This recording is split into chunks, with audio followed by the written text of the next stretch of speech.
Spencer. We're swapped around again. Huh? We're swapped around again. Yep, I know you do it on purpose.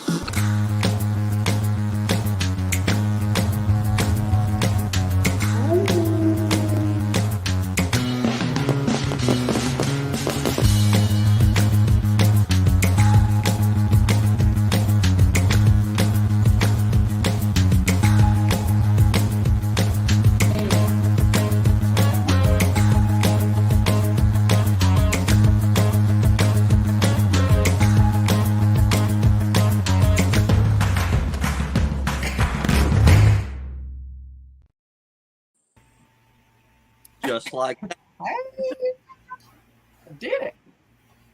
Spencer's trying to help me, y'all. I never know how to get everything going and started. I had faith in him. Everybody. Hello, everybody in chat. That was nice, Squirrel. You did it that time, and I could actually watch chat and see who all was commenting. I know I need to start doing it more because I never know how to start it if you're not here, how to get it going. It always freaks me out because I'm not sure what to do first. Well, I can't read whenever you're not here. It's hard to keep up with it, isn't it?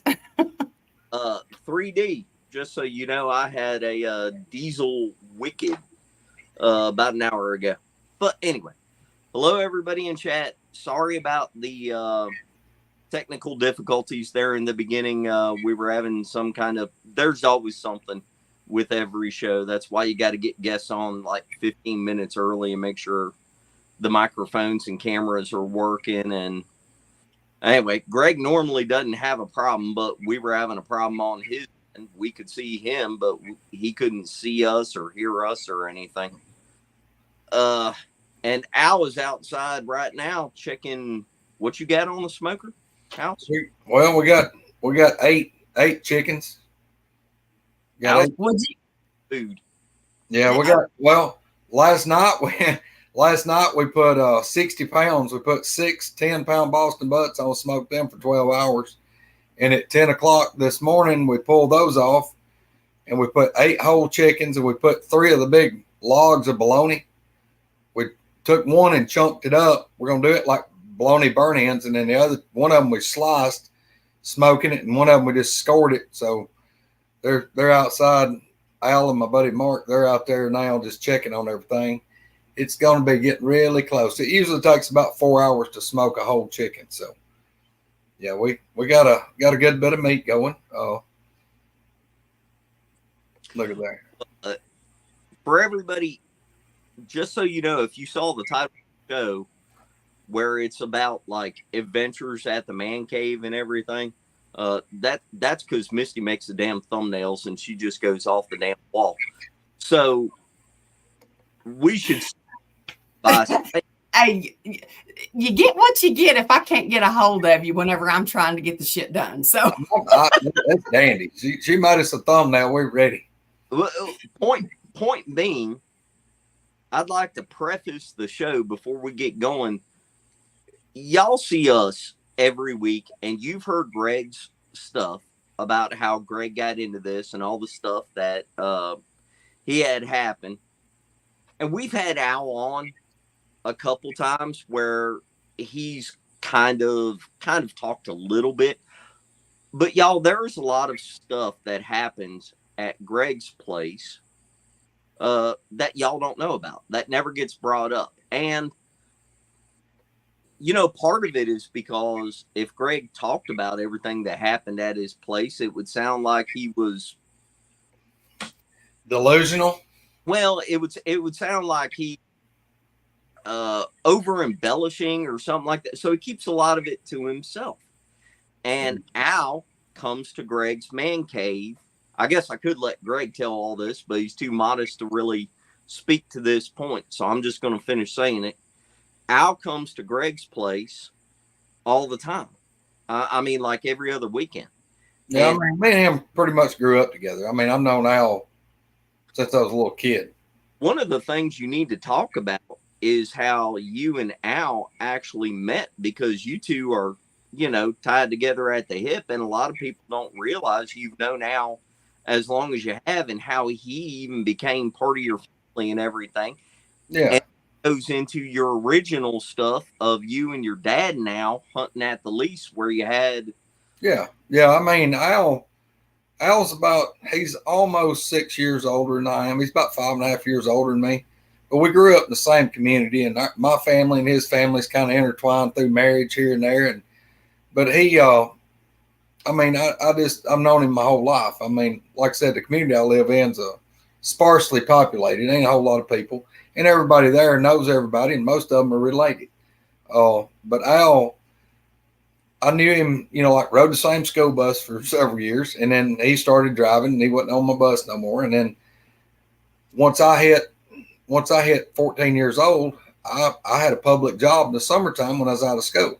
So I went to work for his uncle. His uncle had a hardware store and a building supply thing, and they built wooden rafters like trusses to build pole barns. They built pole barns and built chicken houses, poultry houses.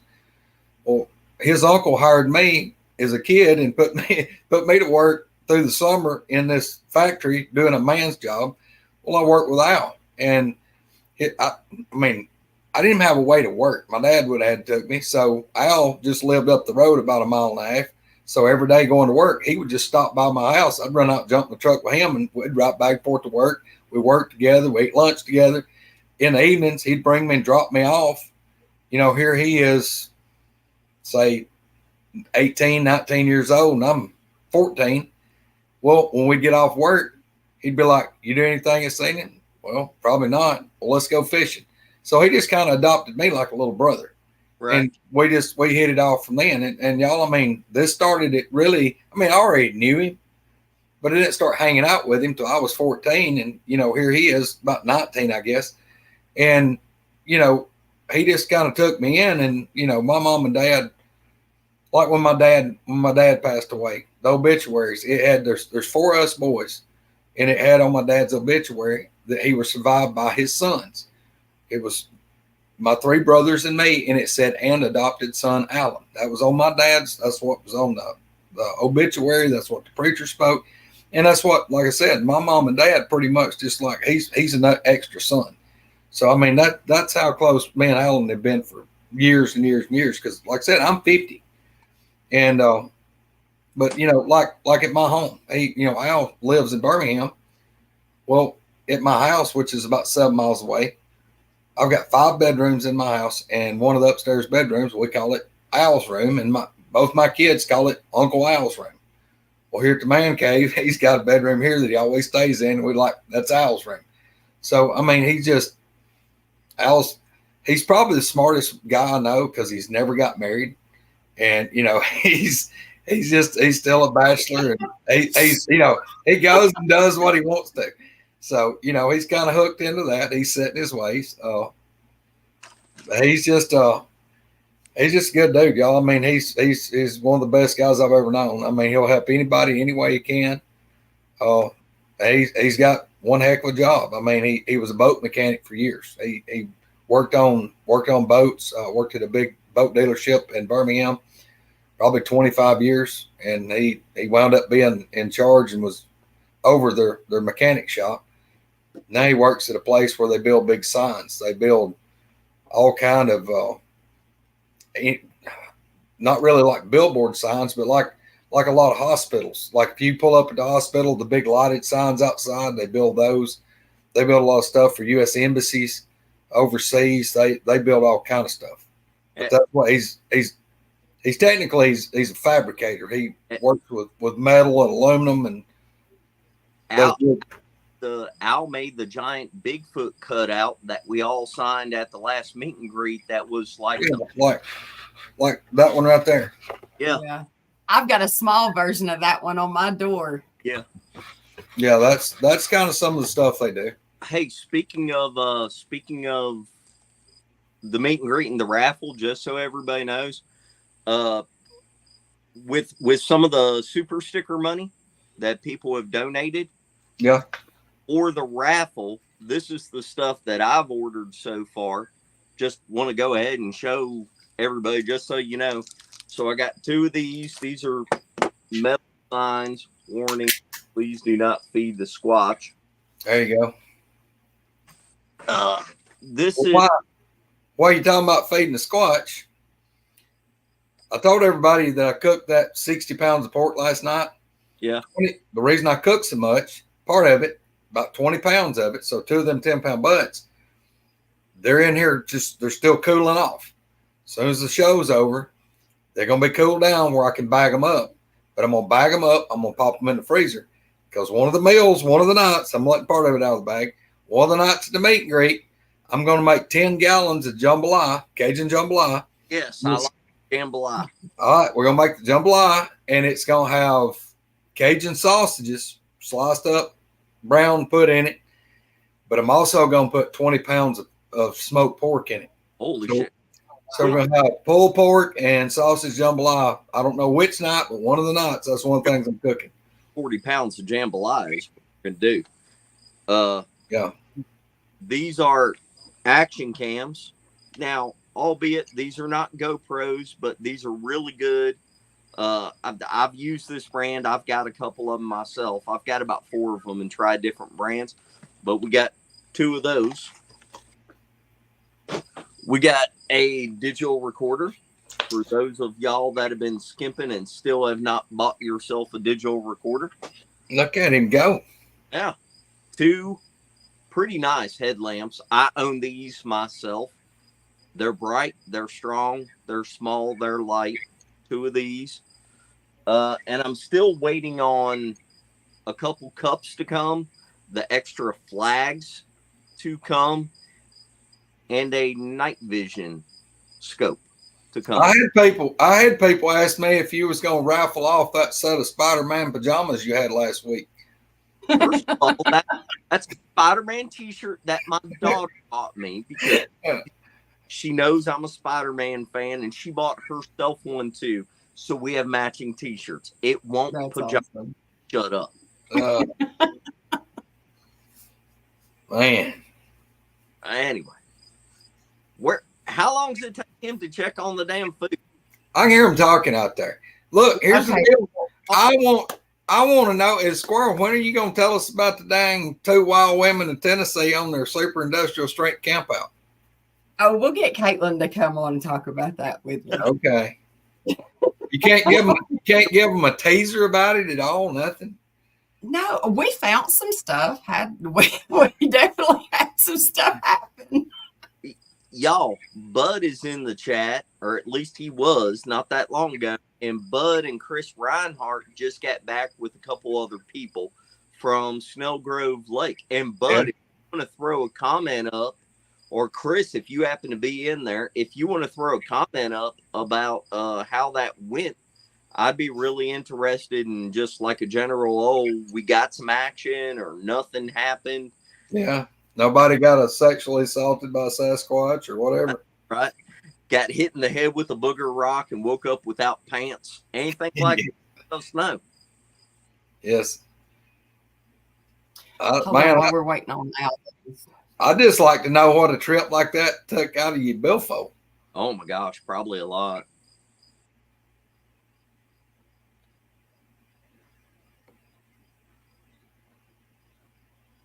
Yakking it up off the couch, and I come up from Canada and do the work for you.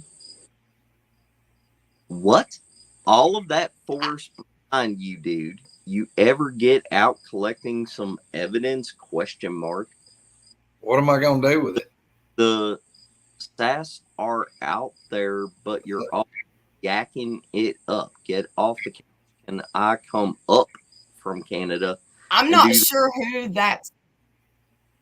Kelly. I'm not sure if that was who you're talking to. You talking to Greg? You talking to me? Because I promise you, we get out and look for the shit, and we do collect stuff. And if you're in Canada, you're north of us. And yes, we're yakking it up on the YouTube show as we do every day. The rest of the week, we're working our ass off. Yeah. Yeah, I work a full-time job, plus I've been crippled for 3 years. Yeah. Believe it or not, I know a lot more about these things than most people ever dream about. That's what I was going to say. That's why I'm not trying to convince anybody. Yeah, Greg doesn't want to, and Spencer does a lot that he doesn't put out for people that he's working on right now, actually. So that's why I wanted to pop that up, because I did want to. If somebody wants Greg validation has no from interest me, whatsoever. if somebody wants validation from me, I've got about 10 of y'all that's come and stayed and had all kind of evidence. Oh, well, I mean, it's not, let's not even go there. This channel is not about that. We're not convince you. This channel is for the people that know about it and want to hear people that actually go out and do it talk about it. I'm not trying to sell anybody any books or nothing. That's what I figured too. Yeah, but he does. Just he does. Those trees behind me. Tell about. Yeah. Those trees. I mean, here's my deal. I mean, like Spencer does stuff that nobody's knowing about, that he's got some pretty snazzy stuff going on. That clearing right there, if y'all can, I can't see the camera and talk at the same time, but okay, that clearing right there where my land goes down and then it goes up to the next ridge, that goes on to private hunt land. That's about, and there's a plane going by, that's about 400 acres. Now over there I found structure and a track, but I'm not supposed to technically be on that land. And then if y'all had watched any of the very, very, very early videos of us, that land over there, that's the same land. It wraps around. Over in there, I found blinds that are looking right at my house. And from them, there's a clear shot. It's right in that opening. It's right there. There's a clear shot of my house and my deck. I have little kids and dogs and a wife that come out here. And if you think that doesn't bother me, that I found a blind where something could sit up there and look at all of us, it does. And right now I'm doing a lot of stuff, and I have about 4 areas around here that I drive to once a week that are about an hour away. And I look at them because I set out stuff for them. And then also get off the couch and quit yakking. Here's barbecue going on right now. Y'all can see that. And I own my own business, like Greg. I'm busy. I don't talk about everything, but I promise you, all of us, we're out all the time. And we do this for real, way more than a lot of the other channels. We do this for real. My deal with collecting the evidence. If I get out here and get a picture, it's gonna be somebody try to prove it a hoax. What am I gonna prove in the picture?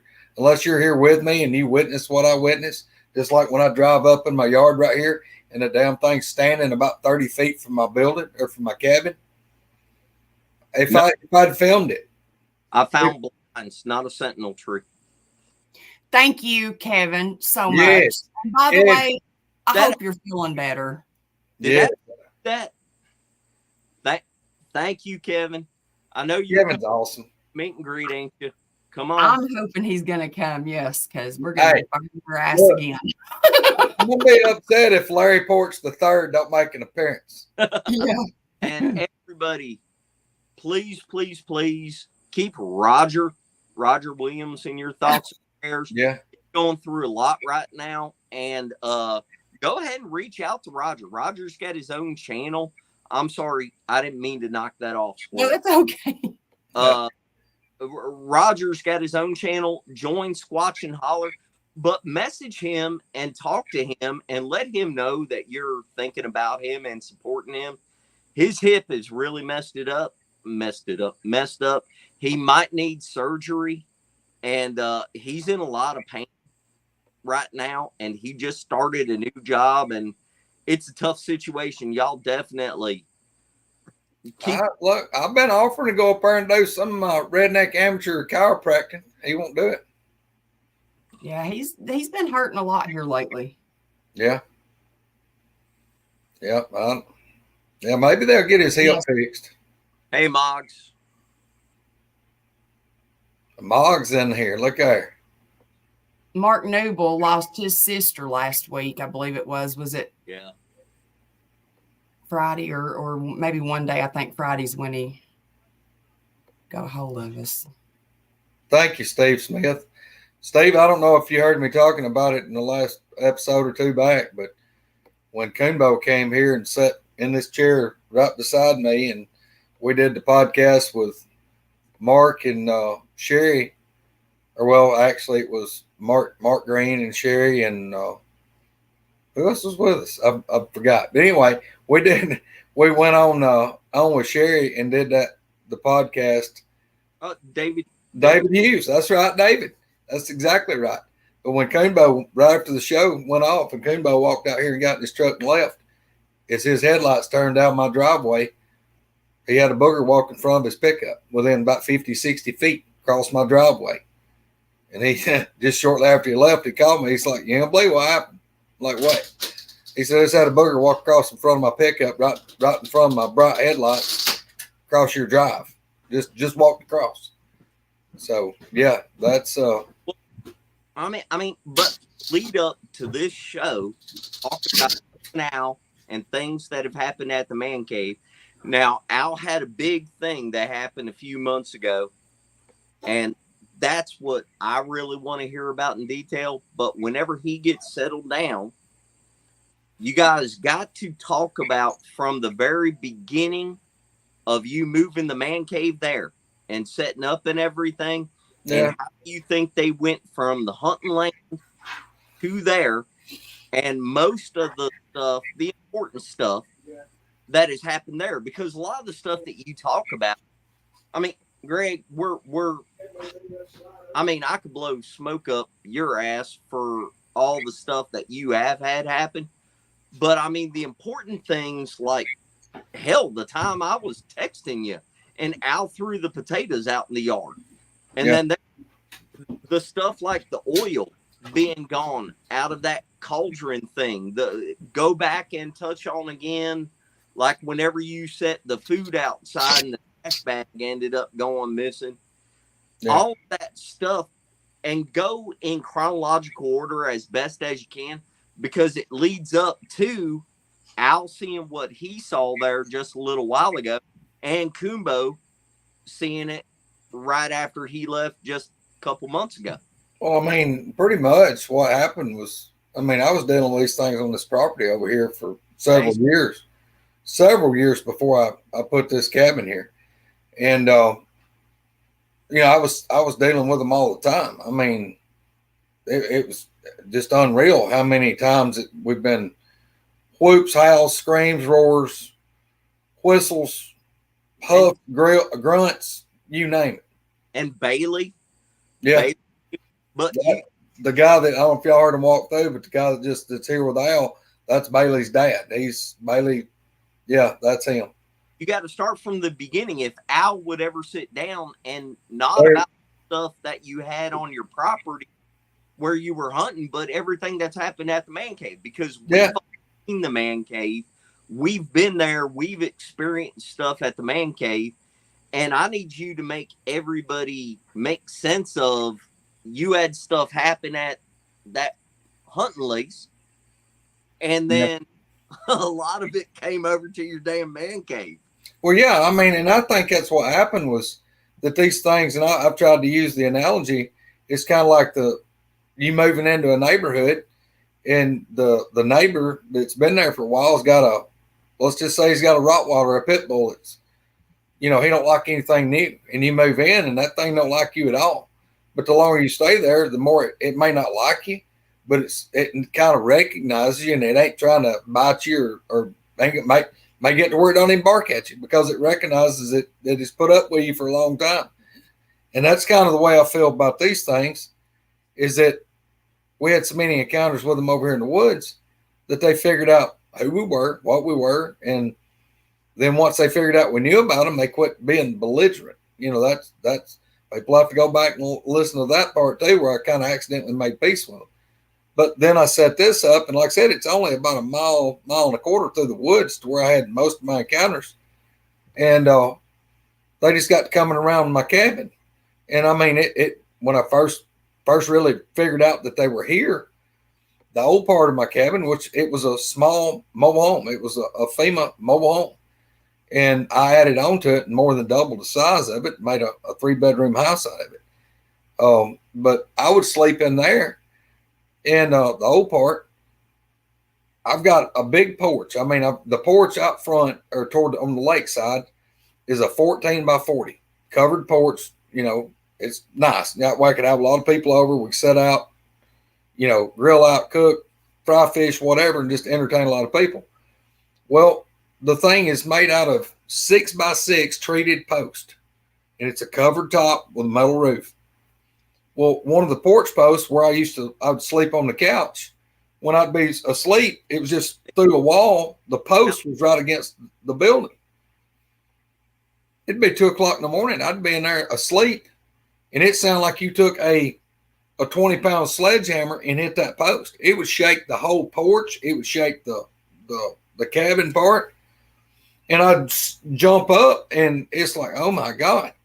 Well, they got to where a lot of times they'd come up and just, if I was in there, they'd slam the post. They may hit it on, and most of the time they'd hit right behind my head. They would like hit the end where I was. Of course they did. Well, Troy got to coming over here. Well, he'd stay over here, and I'd go a lot of times then, you know, that's like I said, it's before I added on. He would stay here, and I would go back to my house, and Troy'd spend it out by himself. Well, the things would get out here, and they would holler and scream across the river. Well, then they got to hitting the porch post when Troy was here. They'd hit it, wake him up. Troy and Coombo stayed here. They've hit the post with Troy and Coombo here. They went out. Troy's got glimpses of them out here. They ain't really showed herself, but he's heard a lot of stuff here. I had a lot of encounters with them here. Coombo has seen them here at least 3 times, because it just had a lot of stuff going on. And then, you know, the more I was here, the more they'll come up. They'll let you know they're here. I mean, here in the last 4, 5, 6 months, they hadn't been like slamming the wall, but they'll come up, like knock on the wall. It's like they're raking their hands down the wall. They've been like messing with my storm door. They got on the roof. I didn't like that. House, read the comment right there and answer that from your perspective. 3D, brother, I cannot tell you how they know where I'm at, but they know. 100% they know. 100% they know where I'm at. They just towed it to a big pan of some dead chicken.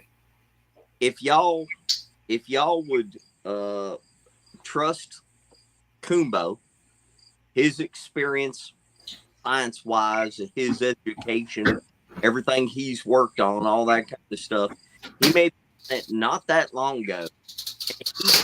He used the example of why the very first generation of night vision goggles were removed, the ones with the dikyanite dye in them, the red ones where everybody was seeing demons and everything, and then they got rid of the Calarian photography film that would see somebody's aura.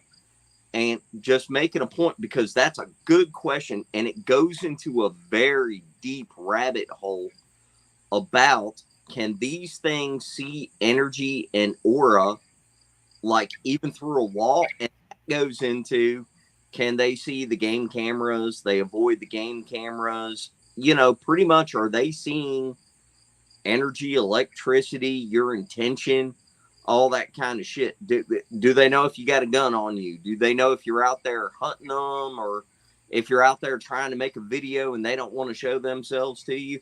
That goes into a really, really big rabbit hole, and that's a great question. Yeah, Ray, me might be on something there.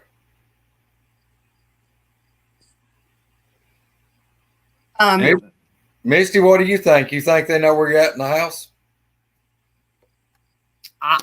I think they know where you're at regardless. I don't know. It's like they've got, once they tune in on you, it's like they've got a beacon on you or something. It's weird. They know when you're here, 100%. And how, unless they were like literally right there at your house and seen me pull up, how would they know? I don't know. That was weird, wasn't it? You know, oh yeah, that's like Carl. You know, he asked the question about, do they mimic the sound of a bobcat? I think so. I've heard people say that before, and I've also heard stuff go from sounding like one thing, and if you don't pay attention to it, it's like they'll change and try to mimic something totally different until it gets your attention. I've called Greg and him before and been like, I've just heard a cat, a rabbit, a deer bleating. I don't know how many different things literally coming from the same spot in the field over here. And it's like, until I acknowledged it, it didn't. It's like it was trying to get my attention, trying to get me to it was all sounded like babies, though. That's what was so strange. It sounded like baby animals. We have recordings that we can clearly show the difference of where it sounds just like a barred owl. But if you look at the recording, it's not a barred owl. There's a huge difference on the spectrograph.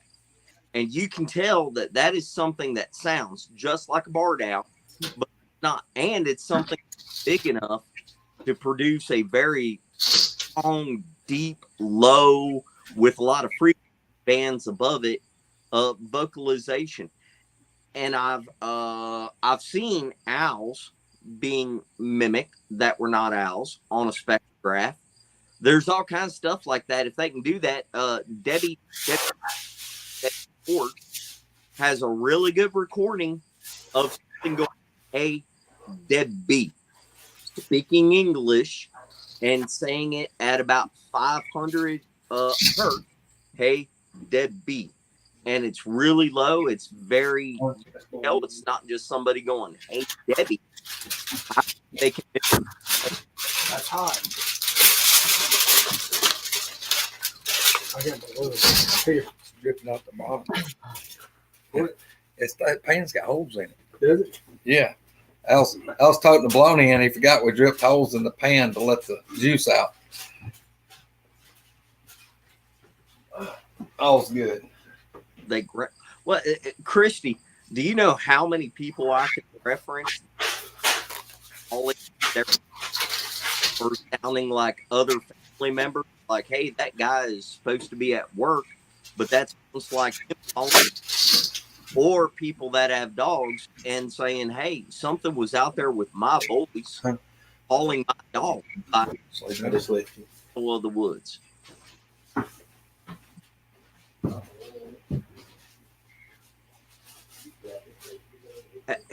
Do you know how many people talk about hearing metallic or mechanical sounds or sounds like saws? And there's nothing out there, or stuff like heavy equipment, and there's nothing out there. I think they can pretty much mimic anything. Yeah, I think they can too. That they can do it really good, but it ain't exact. Right. That bounces back into the whole superstition or the old wives' tale about the reason if you hear something call your name in the woods, you don't go to it. That's right. Not to and not to follow in the woods is a big thing if you listen to enough of the interviews. Hey, Bam.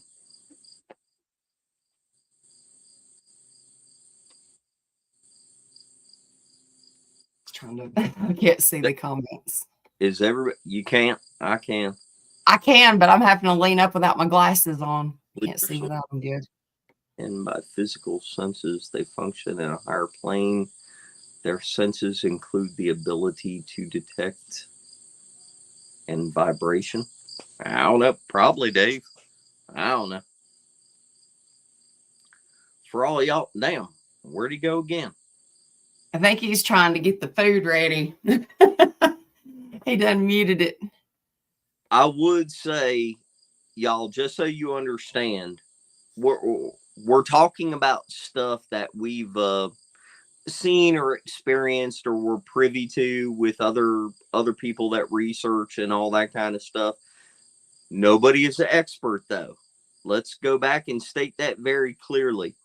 The stuff that I'm talking about personally, it's my opinion. It's based off stuff I've seen myself and looked at, or stuff I've experienced. Y'all, there's stuff I've experienced that I don't talk about publicly. Yeah, Because I agree. I agree a lot with what David's saying about all that. You're the way you carry yourself, the temperament and your attitude and all that has a lot to do with the kind of reaction you get from a lot of things.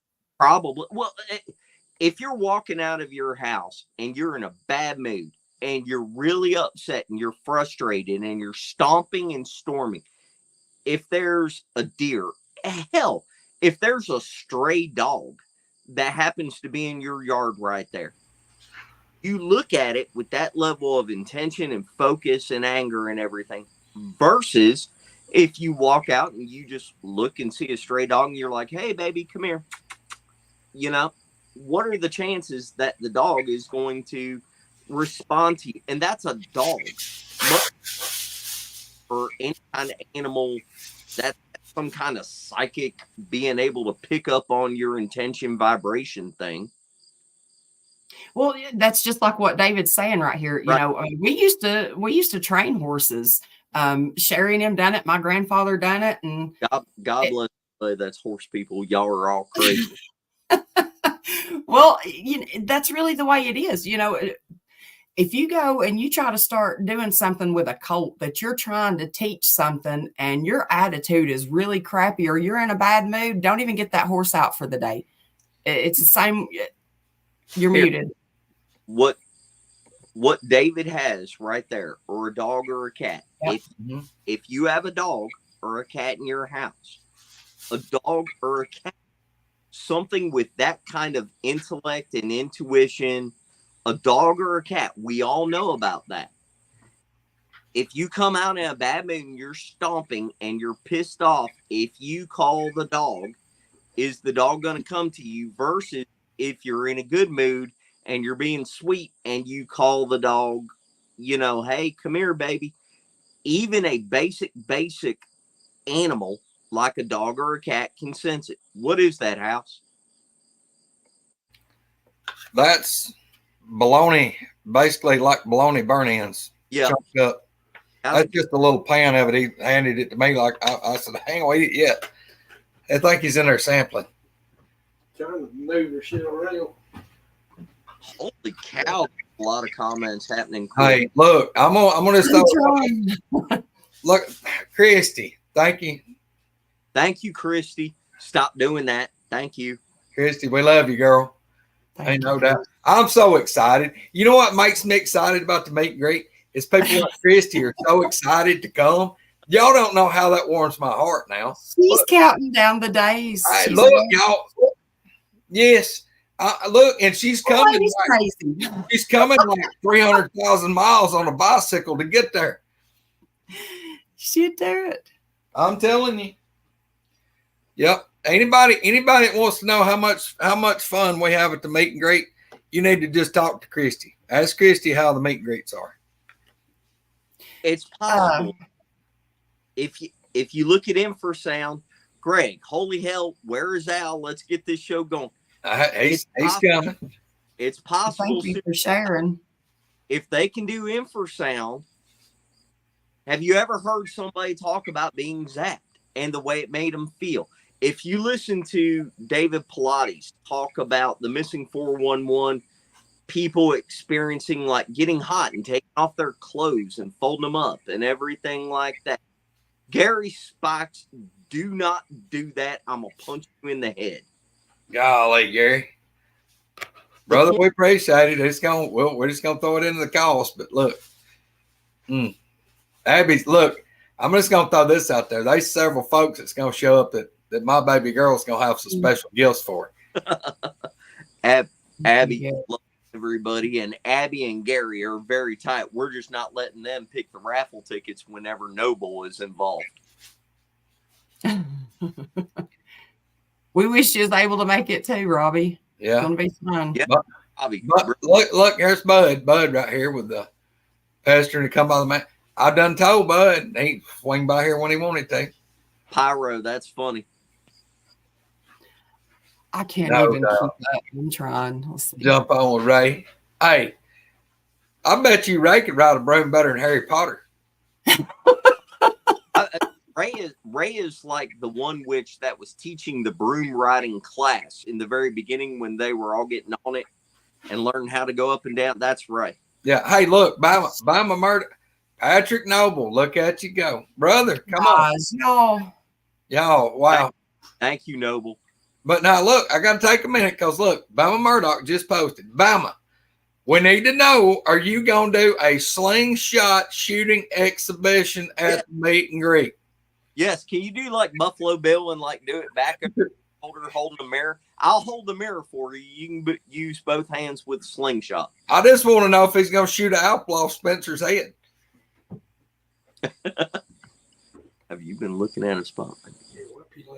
Okay. Some scene changes. No, Superfly. Not that I know of. There's Sherry. Look at there. Oh, hold on, wait. Moggs. It'll be the 4th, 5th, and 6th of October. Yes. But brother, you can come on early if you want to. You can come early and stop by and see Greg at the man cave. No, I'm above there. Well, I wouldn't care if Moggs showed up here. Which is what we're supposed to be talking about. But for the love of God, how much barbecue you got going on, and get out in here. He's standing right here. I'm looking at. There's one more chicken. He got one. Well, we'll give it 30, but we got one big. He had. It looked like, buying chickens now. They don't. Nobody's got a grocery store got them normal, like regular size. They're the little or big. They got one that looked like the chubby chicken of the class. Bud. And it's gonna take him a little longer. The legs are done. It's just up the chest there where the wings are at. Y'all weren't on earlier. This is only some of the stuff. A lot of people were bringing stuff, but for the raffle, this is some of it. What the money that everybody sends for like the super stickers is what we've been using. This is a digital recorder. Got 2 action cams. They're not GoPros, but they're good. I own these. They're good. They work really well. Got 2 headlamps. These are really nice. I own these too. Got a couple metal signs and have a really, really, really nice night vision monocular coming too. But there's going to be other stuff. But yeah, this is some of the stuff that we ordered for the raffle. I had, I don't know if I should say who it was or not, but anyways, a guy messaged me about wanting to send a couple shirts for it. He said he's not going to get to make it, him and his wife. I forget what he said he's got going that weekend, but he asked if he could send me a couple of t-shirts that he wanted to donate for the raffle. So, yeah, he did. I told him, and they're cool looking Bigfoot shirts. So there'll be a couple of those too that that he's sending. He knows, so I'll say Earl. Thank you, Earl. Oh, it's Earl. Yeah, Earl. Thank you very much, Earl.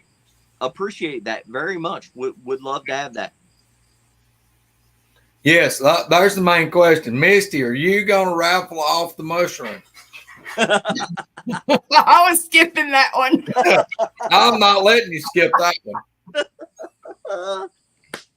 That's going to be like the grand prize. We'll make that the grand prize. People have been looking at it for 2 months. Yeah. I forgot to finish it. I don't even, y'all, you have no idea. I have lost it somewhere in this train wreck. Stuff I've got going on right now. Yeah. I told Spencer, if I knock a bunch of stuff off while I'm in here trying to do this, look, guys, like I have been trying to dry stuff and I've got just jars of random just stuff sitting everywhere trying to get put up. And I've lost it. That is funny, and that's what we need to do. But Wendell, who wants to contribute for coffee? Whoever that is, you put them in touch with me personally. Give them my phone number, Wendell. I want to talk to them, and yes, they can contribute for coffee. We all have to have coffee. What are you talking about? You didn't see that right there? Right there. Want to contribute for coffee. Oh. Hey, I'm look, this time I'm bringing 2 percolator coffee pots. Thank you. Chris Reinhardt. He sent what? Yeah, Chris Reinhardt sent some money to. He sent it to Wanda or sent it to my house to use to help for the food and stuff for the meat greek. Is he going to come? Is he going to get to make it? I don't think so. I don't know. No, I don't think he's coming. That's awesome of him, and I don't know why Squirrel's always hating on him. He helps us out, Squirrel. Me and Misty love him. You're the one always hating on him. House, you this around. Purple coffee is the best. No, I disagree. Cowboy coffee is the best. I can drink either one, but I still like my percolator coffee. And Did you ever watch the video I sent you about the burning the coffee grounds for the mosquitoes? Yeah. Mm-hmm. You watched the one I sent? I've seen a bunch of those. No, I'm talking about the one I sent you. Yeah, do you actually think I watch anything that you send me? You probably don't. You should have. It was funny. But anyways, it was... What was funny was when I was on the actual telephone with her and she had me on speakerphone. Was it Friday evening? This Friday, 2 days ago? And she was out there doing something and she's like, I'm lighting my coffee, and I could hear JR, and then he starts going, how much coffee are you gonna burn? God, he was like, no wonder you ain't gonna have no damn mosquitoes. He said you can't even breathe in here. JR was giving her down the road about the coffee burning. He's like, spray though, they eat me up. I'm telling you, like, I don't care. Yeah, I there's been several up through there. I've been trying to read and I've been just trying to ignore it. And I think it was 3D, by the way. No, the mushroom has not been used. I've not even finished it, and it's not that. It's not splinter proof yet. JR, y'all caught 6 trout? Damn. Where is Al anyway? I know David Hughes. I agree. Al's like herding drunk turtles. He'll be here in a second. Here he comes. On a very serious note, y'all. What do you got there? Hold on a minute. Watch this. Oh, wait a minute. Now he's going back out to the grill to check that final chicken, and he's toting 2 big packs of smoked link sausage. I forgot about it. Look, nobody goes hungry around the man cave. About this. This was kind of scary for him. Whenever you hear him talk about it, you'll understand why, and he's probably out there tending barbecue and avoiding us. Yeah. Well, I can tell you what he is doing. Yes. It's broad daylight right now. I mean, it's 2:30 here. He's right there, and I can see him out the glass door, and he's got a semi-automatic 45 ACP beside. Yeah. Because he's about 20 feet from where the Bigfoot was standing by the gas tank staring him down. Don't you think it's interesting how many things have been found right there by that propane tank? Yeah. I mean, why the hell are they coming to that propane tank? Well, one thing, a 500 gallon propane tank you're talking about the thing with propane in it, probably weighs 6,000 pounds, and the thing is a little over 10 feet long and 4 feet tall. And right behind it, it swags off in that little, kind of like a little valley, little swag. And across on the other side, this other little ridge, it's less than 100 yards, is where there's been a bunch of footprints found. Big ones, small ones, medium-sized ones. And I think that they come through these woods, and that gives them something to hide behind and approach the man cave. They come up and they can get there to that tank and peep around it. Really, Ray? I did not know that.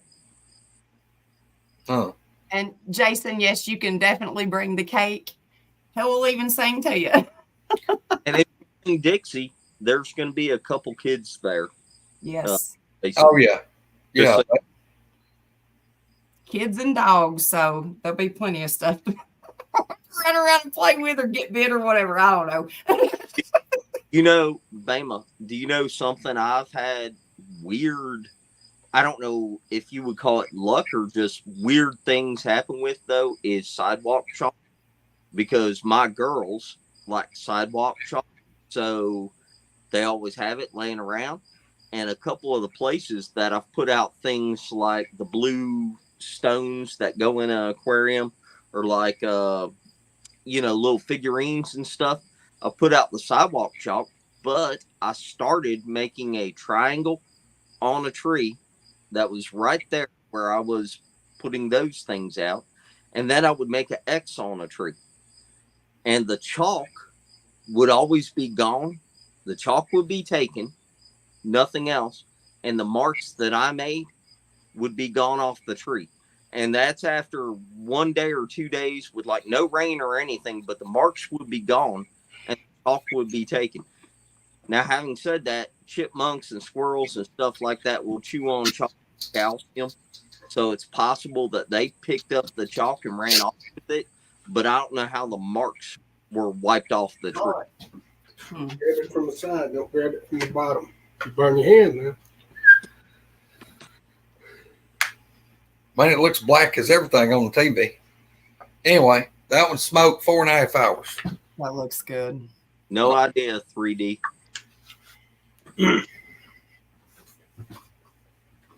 No, Bam. Not that I saw. Just the marks would be gone. The chalks would be taken.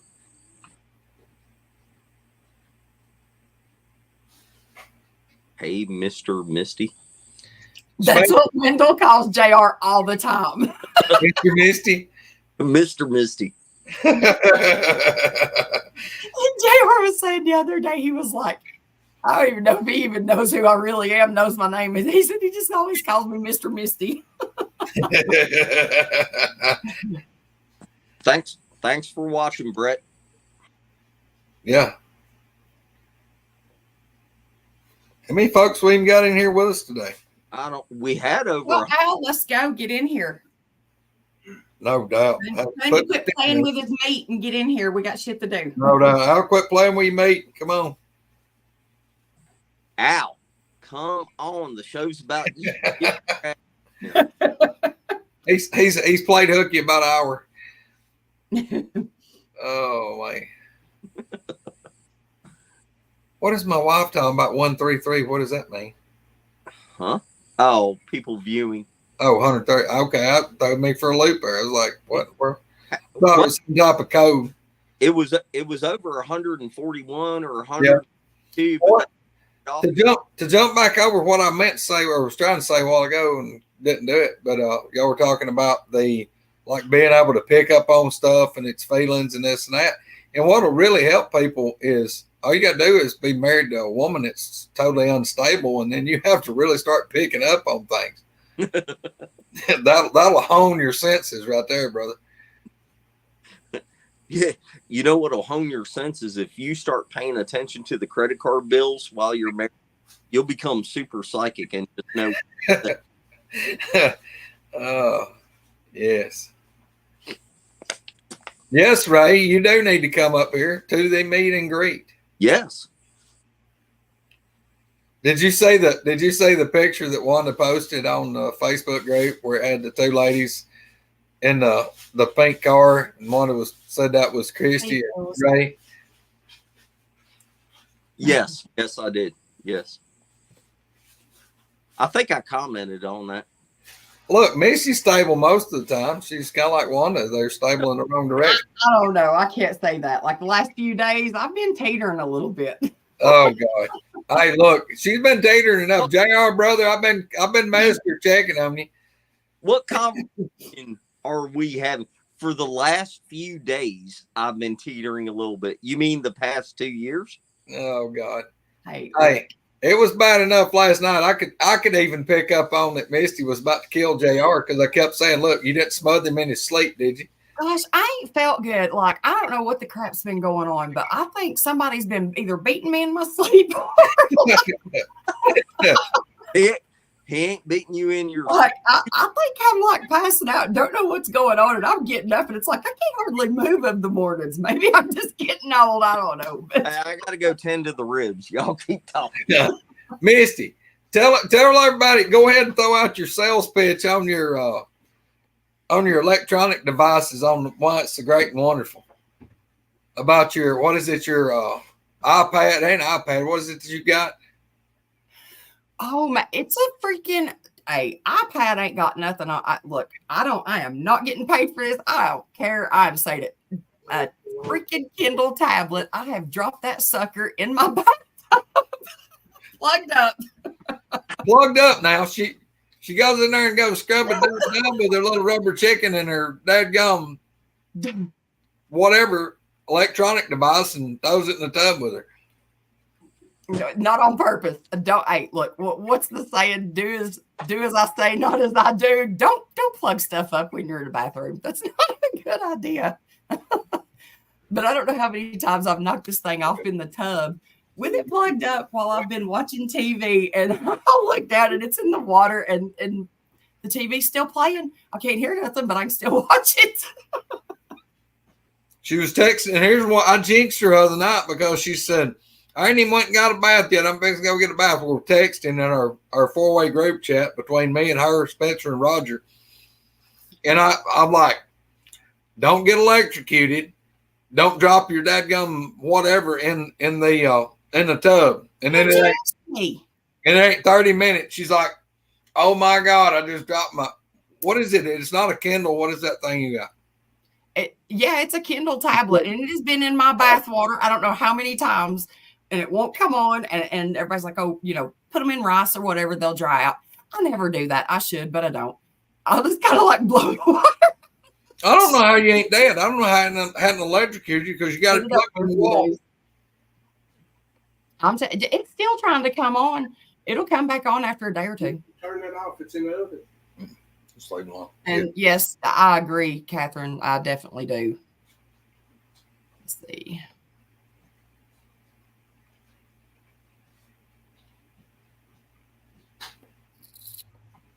I'm not sure. I don't think that's what brand ours is. I'm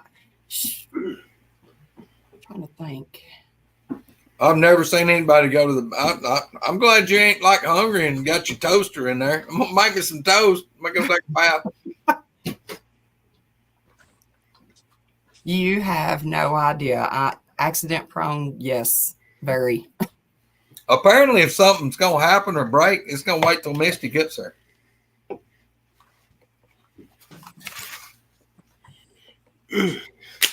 That's like, what is it? JR tells me I'd tear something up with a rubber hammer. Mm-hmm. Look here. Well, there he is.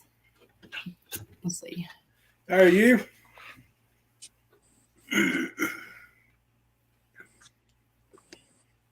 Oh, is Al finally on here? Yep.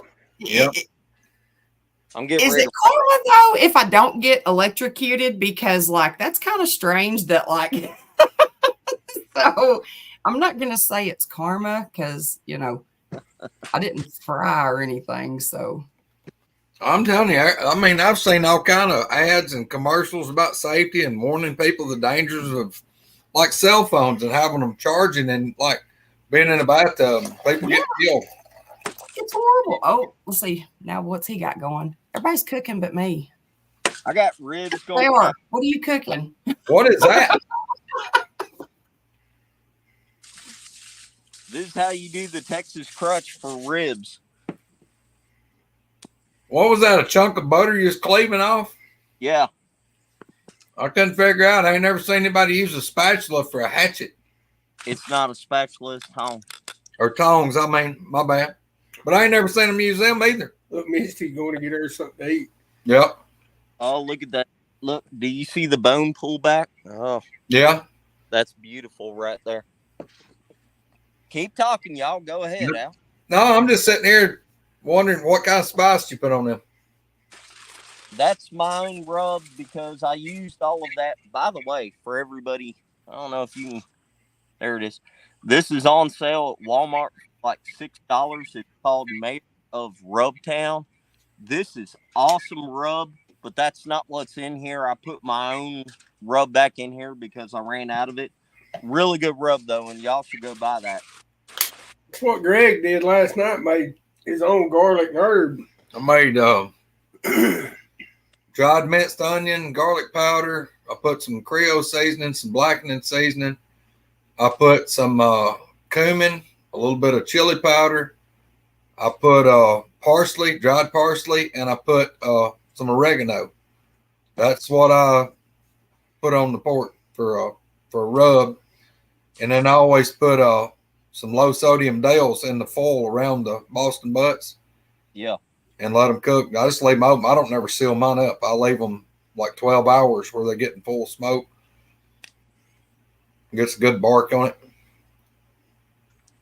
All right. Well, while Spencer's doing that, let's hear it, Al. Tell us about your story. Tell him about a story. What we're gonna get him to tell? Just that I don't know how deep he wants to talk about it. He can just tell you what he's seen one. He probably don't want to go too deep into it. I don't. Still ain't a little nervous about it. I'll tell you this much. It wanted me to see it for sure. It'll let you know. Oh, yeah. I had no idea it was anywhere around. I'll give you the prefix. It was at Christmas Eve. And Greg was still at home. I come back over to the man cave, put my 45 on my side, got out of the car. I started around to the front door. The door was locked. Never thought nothing about it. I get halfway up the ramp and I hear, and I just freeze. I look over at the gas tank, which is about 30 feet from the front porch. And it's leaned with its hands on there looking over the top of the gas tank. And it's just standing there. I didn't know what to do. I was like frozen. And the only thing I could think of was, I've got to get in the house. So I eased on up to the door, and I'm standing there. And several of my good friends have told me, do a wave. Just wave at it. And I just done big wave. I had the keys in my hand. I turned, unlocked the door, and went in the house. Never looked back. Waited on Greg to get here. When he got here, I went out on the porch, told him, I said, you need to come on inside. He said, why? I said, your buddy's out here. He was standing behind the gas tank. He growled at me. And the reason I know it was the same growl, because when we was putting the curtains up in here in the man cave over the doors, it growled 3 times. And the third time it growled, I come back inside. And Greg was talking to Troy on the phone, and he said, what are you doing? I said, it's standing right there at the end of the trailer. They just growled at me. That's pretty much it. Well, tell them it didn't just growl at you. It growled. It started off softer, and it got a little more. And then the last time he growled, he didn't just come back inside. He backed through the door. And that's when I looked around. I was like, what are you doing? Because he comes walking through the door backwards.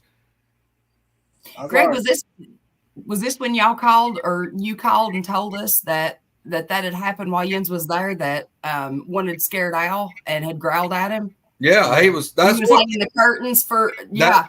I was hanging those curtains up over the doors because y'all were coming. It was just a couple of weeks. Well, matter of fact, the next week. It would have been almost a year ago, Misty, because it was nearly a year ago, because y'all came like the second week of September. So it would nearly be like a 1 year anniversary of that happening. Yep. Yeah. Well, Al, did you get a look at it? I mean, did you get any kind of look at it I got a very good look at it. You know how far the gas tank is from the front of the porch? Yep. It was leaned, looked like it had its hands on the gas tank and leaned over the gas tank. And it was in the porch light. I'll tell you this. The one thing I won't ever forget is the massive size of it and its nose. Just like Katie said the other night, looked like its nose was flat and it had big nostrils. It looked like somebody had punched it in the nose and just flattened its nose out. And it had real big nostrils on it. I listened to that show the other night and had nightmares I could see that thing again because it's to be that close and it wants you to see it. That's terrifying. I'll just be honest with you. Could you tell what color it was? It was a reddish gray looking color. Looked like it had gray spots on it. And it was, like she said, with a neck where the head come up. There wasn't no neck. It came from the shoulders just like it concaved up. And it was, Spencer, you've seen it, and you've seen it, Tank, Misty, from the outside of that hood to the outside of that tree at the end of it. It was actually sticking out past that tree. Mm. That's how wide it was. So we about figured out that this one would have been excess of 9 feet, probably closer to 10 and close to 5 feet wide. some of the tracks some of the impressions that I saw right there at your place were right at 20 inches, probably a hair less, probably 19 inches. If you do the measurements, that goes up to a little bit over 8 feet, 8.5 feet, but that stuff could be off. And the impressions don't really do it justice because, if there's some kind of, if there's pine and everything on the ground, you're not getting the full 100% view of it and everything. But hold on. House. The one that right there at your house, at the man cave, did he say how big he thought that was, and did he say what color it was? We couldn't tell he said it like the light wasn't just barely shining down in the trees where it was at behind that tree. Bailey said that, everything out there was dark, but he said it had like a grayish look to it. And he was just saying like its head was behind the tree. So the tree was covering it up, but he could see each side out on each side of the tree. And he was seeing like a tree, and it was like a slope. It sloped down and then went straight down. And he was seeing what it was. It was seeing down his shoulders. And the thing had been there for a while, and Bailey just kept looking at it. And I was like, "What are you doing?" He said, "Oh, nothing." And we stayed there, and I cut that piece of tin with the snips. It took several minutes. And then we put it on the wall. Well, Bailey's still looking. I handed him the drill. I said, "Here, put a screw in your end." Well, he quit looking over and he turned and put a screw in the wall. I said, "That'll hold it. Let's cut another piece." And his attention was gone from it for probably 15, 20 seconds. And we started to walk back. He looked back over there and he just froze. And I said, "What the hell is wrong with you?" He said, "That thing's gone." I said, "What thing? What are you talking about?" He said, "It was right there behind those trees." And he said, "I thought it was just a big giant bush." But he said, "What I was looking at it was just a different color than anything out there." I said, "Well, what color?" He said, "Well, it was more of a gray color." And he said, "It was huge." The what? Gray color like Kumbo saw. Yeah. And Al, KDG, that was on last week and talked about her experiences, didn't have a nightmare the day or two after, but then had one subsequently. These things affect you. I mean, it is the bottom line. Oh, it affects me bad. And I've been around them. I just had never seen one. I mean, here's the deal. Al's been as deep in this as I have for all these years, since 2000.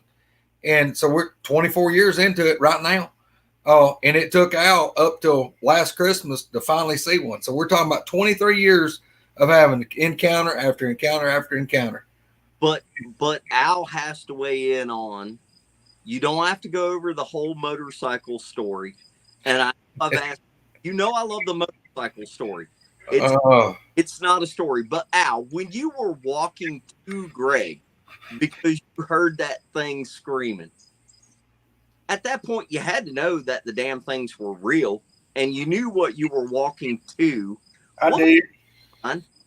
I did know what I was walking to, but the only thing I was worried about was making sure he is okay.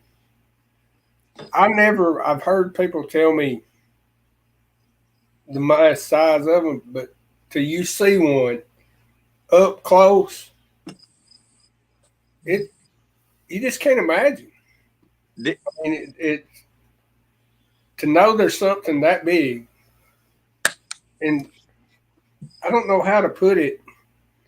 that mindful of what it's doing, it's scary. Because when I got out of the car and walked up that ramp, I never even thought of it being there.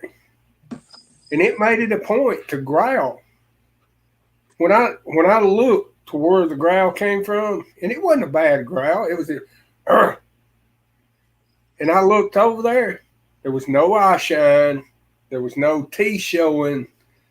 It was just standing there staring at me. It wasn't rocking back and forth, but it was leaned forward over the gas tank, and I could see it. And it just stood there.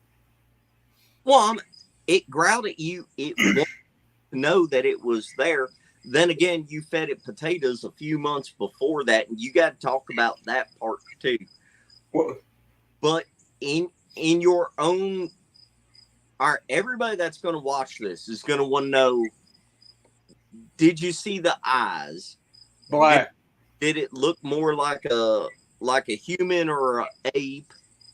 How long was the hair? Describe it. Just take a moment and describe it as best you can, but also describe how thick do you think it was? If you were looking at it from the front where it was leaning over, how thick do you think it was? Over 2 foot. It was over 2 foot thick.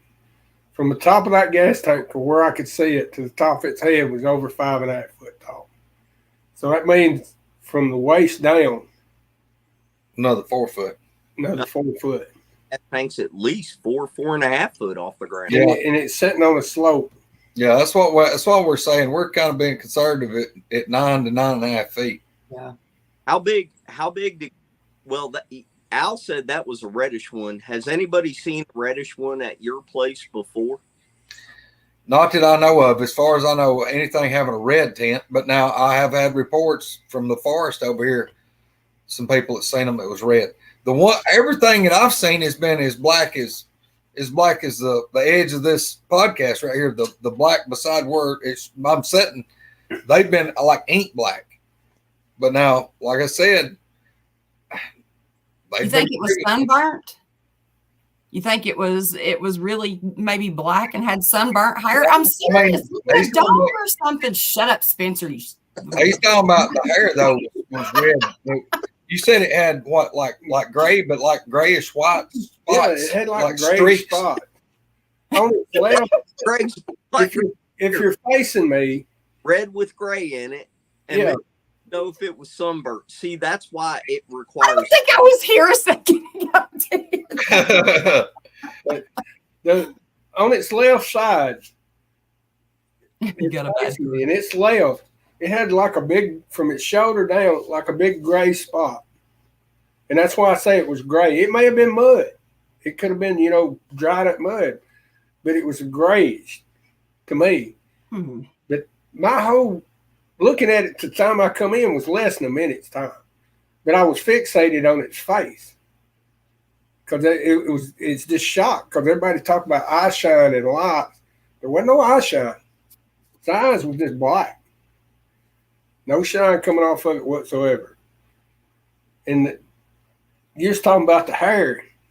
Its hair coming down off its side of its head. It's like it had brushed it out of its face. There wasn't nothing that hung down in its eyes or nothing. It was all on its shoulders and arms. And I never got to see its hands because it looked like it had its hands on the back side of the gas tank leaned forward. That's what I was going to ask you, if it had hair on its hands. What about its face and its chest? Could you tell? Oh, its chest from like its neck down, it was just solid. Hmm. And then the section right around it, on its lip, up to its lip, it didn't have no hair. Just like underneath its chin, there was hair. And on the side of its face over here, there was a little bit of hair, but you could see its face looked grayish. Not really a white, but it was kind of a light gray looking color. And there wasn't no hair there. It had eyebrow, but they nearly touched each other. There wasn't no in between. Were the eyes sunken in and recessed underneath the brow ridge? Yes. Were they round or were they kind of almond shaped? Kind of almond shaped. They wasn't like a complete circle. They was kind of stretched a little bit. Looked like They're big. Oh, they're big. Did you see ears at all? No, I didn't see any ears. There's too much hair. Was the jaw wider than eyes? Was the bottom of its jaw kind of like its face went out and its jaw was wider than its brow ridge? Yes. How big do you think its head was? Was it bigger than a basketball? Yeah. Lord, yeah. Whenever you say Lord, yeah, what do you mean? How big? The size of a pumpkin. Or like a baseball size? Yeah. Really? Yeah. It was big. Did it have a round head or was it like cone shaped? It was kind of cone shaped because there wasn't no neck. It just like went up in a cone and then it rounded off. I mean it was just it. So it had a slope. I got fuel bumps right now. It's not good. Could you see the shoulders? Like my shoulders are not really pronounced. They just curve and then it goes up a little bit. Could you see the shoulders like bulge up? No. From out here where the edge of the shoulder was at, it's just like pyramided straight up. Like a bodybuilder. Like a big angle from its shoulder. So 4.5 foot wide, and it just sloped up and had a pointed head to some degree. Yeah, it wasn't pointed. It was rounded on top, but it was just like a big cone. But you got to imagine from the end of that cap on the gas tank to the outside of that tree, it's about 5 feet. It's 5.5 feet wide. So its right side was behind the tree, sticking out on the other side of it,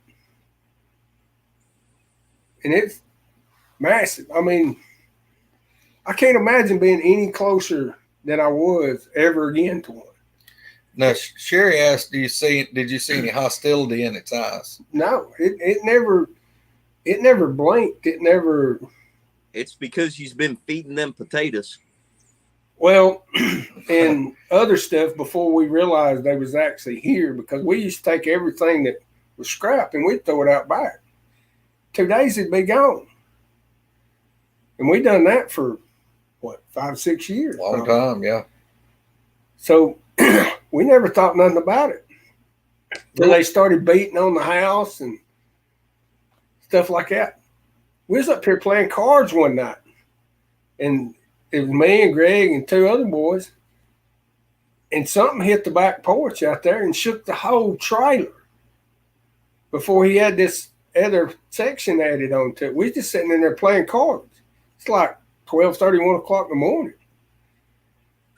They wanted you to go outside so they could see what was going on. So we sat out on the back porch and played games, and they enjoyed it. Yeah. Well, it's like a friend of ours tells us. He said, "You're entertainment to them." Yes. Did you smell anything? Nope. Didn't smell. I had no clue it was even there till it growled. I will tell you this. It startled me so bad, I never even thought to reach for my pistol. And I'm glad you didn't. I told a 45 everywhere I go. You're glad. It never dawned on me. I never even realized. Propane tank? Yeah, I'd be glad. I've been in the woods with them and knew they was there because they would do something or howl or throw something at you and know they was there. And yeah, it startles you and it makes you think. But we've been around it enough to know we can't get scared. That scared me because it was close enough to me. I couldn't have got it. It could have got me off the porch before I could open that door if it wanted to. Don't you think though they've been around y'all enough too at the same time, and that's why they know that they're there? They're in my opinion, comfortable around y'all and the way they behave. See, that plays back into the reason that I won't do a meet and greet. I don't want a big pile of people here at one time, or people here harassing them or calling to them. And I mean, y'all both been here. Mark Newell's been here. Mark Green's been here. Flat Rock's been here. Yeah. You know, I've had, you know, Bud come spend the night with me one night. You know, that's my deal is, you know, I don't provoke them. I don't try to call to them. I don't try to do anything because I'm afraid that if I start doing anything, it's going to mess up what I got going on. And look, I'm not going anywhere. It's not like that I'm having to go halfway across the world to try to get something happening. I've got to make it happen right then. I'm here every day. I mean, I've got time. They've got time. And I'm getting the encounters they choose for me to have. So that's why I don't do anything. I don't try to put up cameras. I don't try to do nothing. I don't have to. I'm getting, believe you me, look, I can have more stuff happen here in 2 days than these researchers that's been to every state in the union and done it for 40 years has ever had. I mean, I can have it right here in 2 days. Well, let me give you a prime example of what the bad omen with having people come around you is. I'd like to. It's like you've heard the story of my buddy that come up from Birmingham, went hunting with us. Everybody's heard that story, how belligerent that got that night. Yeah. We had been chased out of the woods, never had one to get that belligerent other than the motorcycle. And what we realized is we carried a stranger with us in there, and it pissed them off, or pissed it off. I'm sure there's more than one, but when you bring a stranger into an area where they're at, like with me and Greg, they know us. I'm sure of that, because that one wanted me to see it. There's no doubt in my mind it wanted me to see it. I would like to have been further away from it, but it, you know, it was the same growl that I heard when I was putting the curtains up. And if a stranger to come up like that and not being with me and Greg, and that would have been stinted, what do you think might have happened? Who knows? And that's what scared me. Because, you know, I've done told Greg many times, I said, if they wanted us, they done got us. Oh, yeah. Because for all the people that are going to watch to make recommendations about what type of guns you should have on you and everything, that's because you haven't watched this show a lot and you are not paying attention to who we are and everything. But, I mean, both Greg and Al are big guys. They're heavily armed, and he didn't even have the mindset to think to grab for his gun or his phone or anything like that. All he could think about was get his ass inside the man cave. that's it. Please don't send us two comments about you need to be carrying an AR-10 or a, you know, 4570 or anything like that. Please don't. Yeah, I'm going to go and say this for everybody to hear it. Regardless what you'd had in your hand, as massive as that thing was, you'd have died before you'd have killed it. There's not a doubt in my mind about that at all. 50 cal minigun. It wouldn't, he'd have been on you before you'd have got it.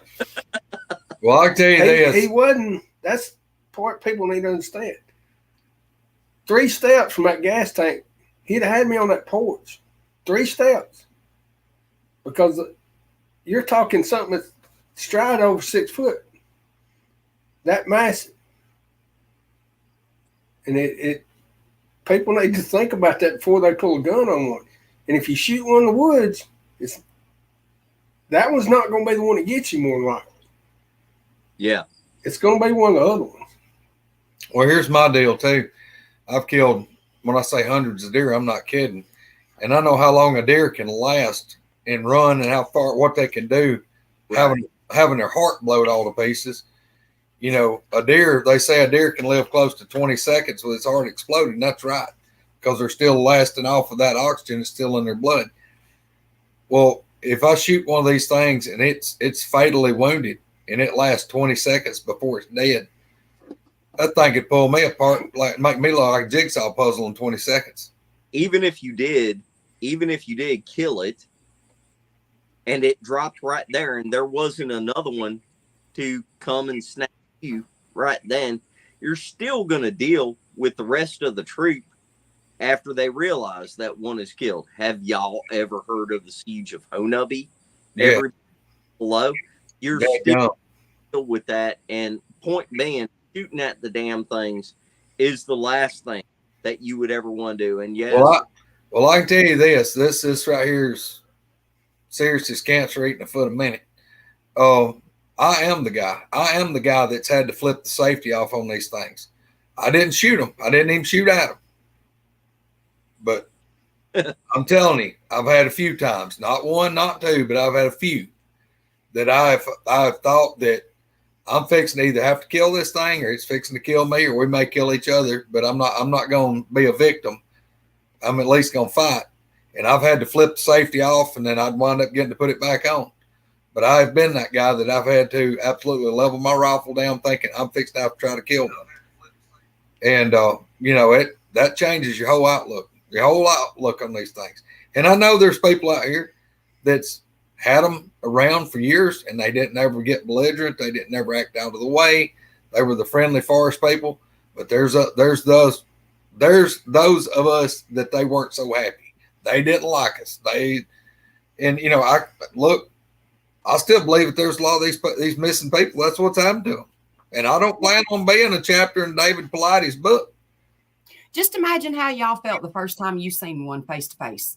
Like, anybody's going to be scared. If you don't know what that is, whether you grew up with them and now you're friends or whatever, the first time that those people seen those, can you imagine the fear? I mean, you all know it. Me and Spencer don't really, but it's like, go ahead, Spencer. I know you're dying.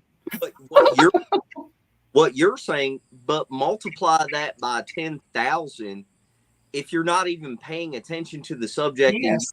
And no idea that these things even exist. If you think that they don't exist, and then one came out and was aggressive, I mean, damn, Al knew about them for 20 some years and sees one, and it's this shocking versus somebody that doesn't even pay no attention to them. Well, you hear about their size, but until you really see something like that, I mean, that's just like a bear.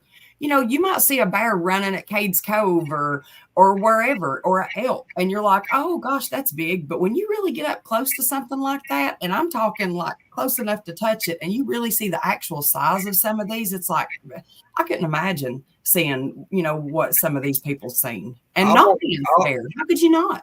I'll tell you this, Misty, for me, it would be like if you had never heard of what an elephant, you never had no clue about an elephant, or let's say you did have a clue about an elephant, somebody had told you about one, but you never saw one, really didn't believe in them. And you're over here in the middle of the forest, and all of a sudden you hear all this crashing and the trees part, and something big as an elephant steps out right in your face, and you're standing there looking up at it and going, oh my God, what? Your whole world flashes. I mean, your whole life flashes before your eyes. It's like, oh my God. I'm sure. I had a little bear run up underneath me, and it probably didn't weigh 80 pounds. And I was like, holy crap, I hope this thing doesn't come up on this log with me. And it was 80 pounds. You tried to pet it, didn't you? Well, I could have, but in the moment I didn't figure I better stick my hand out. No doubt. Spencer, you talked about the motorcycle a while ago. I'm going to let you in on a little secret. When that thing hollered the second time after I text Greg, are you okay? And he texts me back, hell no. And I said, I'm on my way. And I started that way. And when it went the third time, and I was down on my tree at the gate, started up the road, you could feel it in your body. Now, he's 250 yards further away from it than I was. Yeah. And he could feel the vibration when it would scream. Think about me being 250 yards closer to it. And the scream was so, you've heard us talk about it, but when it starts out at this low roar and it's ramping up and it's ramping up and it's holding this for 15, 20 seconds, seems like unreal. An eternity. And when it ends, it's so violent, it sounds like you're cracking a whip. And I'm walking into it because I know Greg's up there. And what am I going to get into when I see it? Because I'm expecting to walk up the road and see it with Greg. Being pulled limb from limb. Yeah. And that the one thing we talked about when we got in the car and started to leave, we was going to see that motorcycle up in the tree with body parts. Because the last time it screamed, it had went, what? 400 yards probably. Yeah, or plus away from this. And you can't imagine the relief when Greg steps out and I'm in the road fixing to go down into where he's at. It was like, oh my God, I've made it. And people talk about him not being violent. That's just one. That's probably the worst encounter we've ever had. He's had especially. I thought I wasn't going to make it, y'all. I mean, because look, 99% of the time or 95% of the time, we'd have an encounter over in the woods. When the things would leave, they would go toward the river. When they would leave, whatever encounter you had, when they would leave, they would go toward the river. Well, the thing of it was, I was between it and the river, and it's mad, and I put it together really quick. It wasn't mad at me. And that's when I really panicked. Is like, this thing don't know I'm here, because that was the first time I'd went in there and hunted. I was sitting on the ground and I'd snuck in and I'm hid behind this big pine. Well, this thing had come in behind me and I never knew it was there. Not until that motorcycle revved up. And when it bellow, roar, scream, howled, I mean, I wanted to just absolutely melt and soak in the ground. I mean, I didn't know what to do. But I come up off the ground just like I was spring loaded. I was like a jack in the box. I jumped up, was hiding behind that big tree, and I pulled my orange off and jammed it down in my clothes to hide it because I'm trying to be hid. You know, like let's get skinny, let's be skinny, and this thing, you know, it's tearing the woods apart. I mean, it starts just thrashing everything. It's pulling this dogwood tree that's got this big around as a coffee can, or well, bigger at the base. And I'm watching this tree. I mean, this tree's 25 foot tall. And it would be like me, a 6'1", 200+ pound guy grabbing a sapling and jerking it. And this tree's going round and around and slapping other trees and going back and forth. I couldn't take my Dodge extended cab 4-wheel drive pickup with a Hemi in it with a chain and jerk that tree like I was watching it flop. I don't think any amount of description that you can say in words, like on a YouTube show, I don't think you're going to convey to people enough of like what it feels like. I can tell you this, like Greg's encounters are super, super impressive compared to the stuff that I've experienced. And the stuff I've experienced, like at the damn graveyard in Daniel Boone, you could tangibly feel the energy, static electricity, whatever you want to call it, in the air. Yeah. It was close. I mean, the thing that happened to us was close. Yeah. But like what Greg's talking about, what I talked about, with it being 20 foot away and intentionally looking at you, I just don't think that words can do it justice. It's kind of like trying to tell people, yeah, they're 8 foot tall, and they're 4 foot wide, and they're 2 foot thick. I think that until you see them or you experience it in person, you just don't have any kind of measure for it. Your head just don't explain to you what that's really like. It's still hard for me to wrap my head around it. I mean, I've seen 4 of them that I've seen really good. Now, have I seen more than 4? Technically, yeah, but it wasn't a good. I just seen something go from tree to tree, or here to there, or across the road that I couldn't get it, like the one we had to block the whole sign on us that night. What else could that have been? But it wasn't where I said, hey, there it is. I can see it. I can see it good. There ain't nothing that can be but that. Look at it move. You know, I can see what it's doing. It's running. It's jumping. But I've had 4 in 24 years, 4 that I saw really, really, really good. Spencer, I'll tell you this. And I told Greg many, many times, I said, yeah, I would like to see one. I really would. I wish I'd never seen one up that close. Well, I mean, considering the way that it happened, but then again. Well, that's what Troy Allen said. He said, it wanted you to see it. It wanted you to know where it was at, what it was. But that's no comfort when you realize how close it was and how big they really are. I mean, you just... At some point, I'll get there, but until I scratch that itch and actually see one 20 foot away like you did, maybe I'll regret it afterwards. But well, I hope you get to see one, Spencer. I really do. If he'd drag itself down here, I don't want you to see one that close. I promise. No, probably not. But like Gary, I want to touch on what Gary Spike said. Hold on. For everybody that is commenting about the experiences that you've had, and those of you that have actually been there up close with them, you've seen one and everything. By the way, Ronnie Moore, on the off chance that you're Ron Moore, yeah, definitely would like to hear from you. But for everybody that is commenting about what you've experienced, there's the email. If you will just email us, we will get in touch with you personally and talk to you. We can do it backstage. It doesn't have to be a YouTube show. And so everybody knows we're available to talk to everyone. Yeah. You don't have to do a YouTube show. If you want to just reach out to us and just talk to us and tell us what happened to you, we're happy to do that. We do that all the time.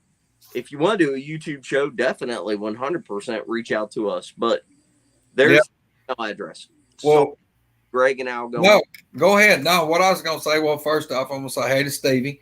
But anyway, like what Gary was saying, that's what I'm talking about. Like Gary's talking about, you know, all his encounters was like friendly forest giants. Yeah. And, you know, they didn't have any fear of them because they never gave them a reason to be scared of them. But you got people like me I've done seen part of the bad side, and I don't care nothing about seeing that shit no more. That ain't good. It ain't good at all. Al was not even anything bad per se, but it let him know it was there, and he wasn't expecting it, and it was still fucking traumatizing. Oh yeah, oh yeah. I promise you, I won't sleep good tonight because I didn't last week after hearing Katie's story. Yeah, yeah. Me and Al talked after because I called him. I was like, "Do you want?" This a day or two later, I said, "You watch the show?" Oh yeah. He's like, "That girl seen that 100%." He said that what she was talking about, basically what I saw, and I'm telling you, I said, "Look, brother, I didn't know. I know. That's why Katie had me on every word." Kathy is becoming a problem child, and she blames it on us. Says that it's Misty's fault. Experience or bad. I love her. Misty's a bad influence. Needed a warning notice, and we're bad influence. Kathy, no, I'm pretty sure you're a bad influence on your own. All right, look right there, Serpent 67. Yeah. Tremont incident. Is that Tremont, Mississippi? Is on the GCBRO site. Serpent, you gotta look. You need to get a hold of us. Hit me up on Messenger or get the email out there, brother. I'd like to talk to you. Hold on, Serpent 67. I looked up. You made a comment on the last show. I looked it up on the GCBRO forum and looked up the Blount County thing that you're talking about. Please, please, please email us. There's email, and we will get in touch with you personally. I read that. I liked it. I have questions, and I would like to talk to you in person about that. Please. Yeah, definitely, brother. But I mean, that's what I was wondering where the Tremont incident. Okay, Smoky Park, Tennessee. I don't know what part of Tennessee that is. Well, when he said Blount County, I was wondering if he was talking Tennessee because. Yeah. Where's that at in Tennessee, Misty? It's not that far from me. Really? I've been sending Misty stuff. There's been quite a few people popping up talking about the stuff right around Squirrels Land and where they all go, her and Sherry and Donna and all of them. And some of the stuff that has come out in the past year is really impressive. And a couple people actually gave the location on various, close to it, on various YouTube shows that I've watched, and I looked at it on the topographic map and Google Earth and everything, and I sent it to her. And Squirrel has some really impressive land terrain and everything that would lead you to think that stuff is happening right there. And there ain't no doubt in my mind that her and Sherry and Donna, all of them have stuff happening right there. But there's been a lot going on in the past year, which is kind of makes you go, why? And just like at the man cave, you've had several things happen in the past year. Oh, yeah. Well, yeah, but I mean, it ain't no different than the years before, really. You just never talked about it? Just didn't talk about it. Well, I mean, touch on the potato thing and the drinking the fish fry oil thing, because both of those, they're directly related to all the stuff that happens at your place. Plus, Al was there. Yeah. And the trash bag going missing.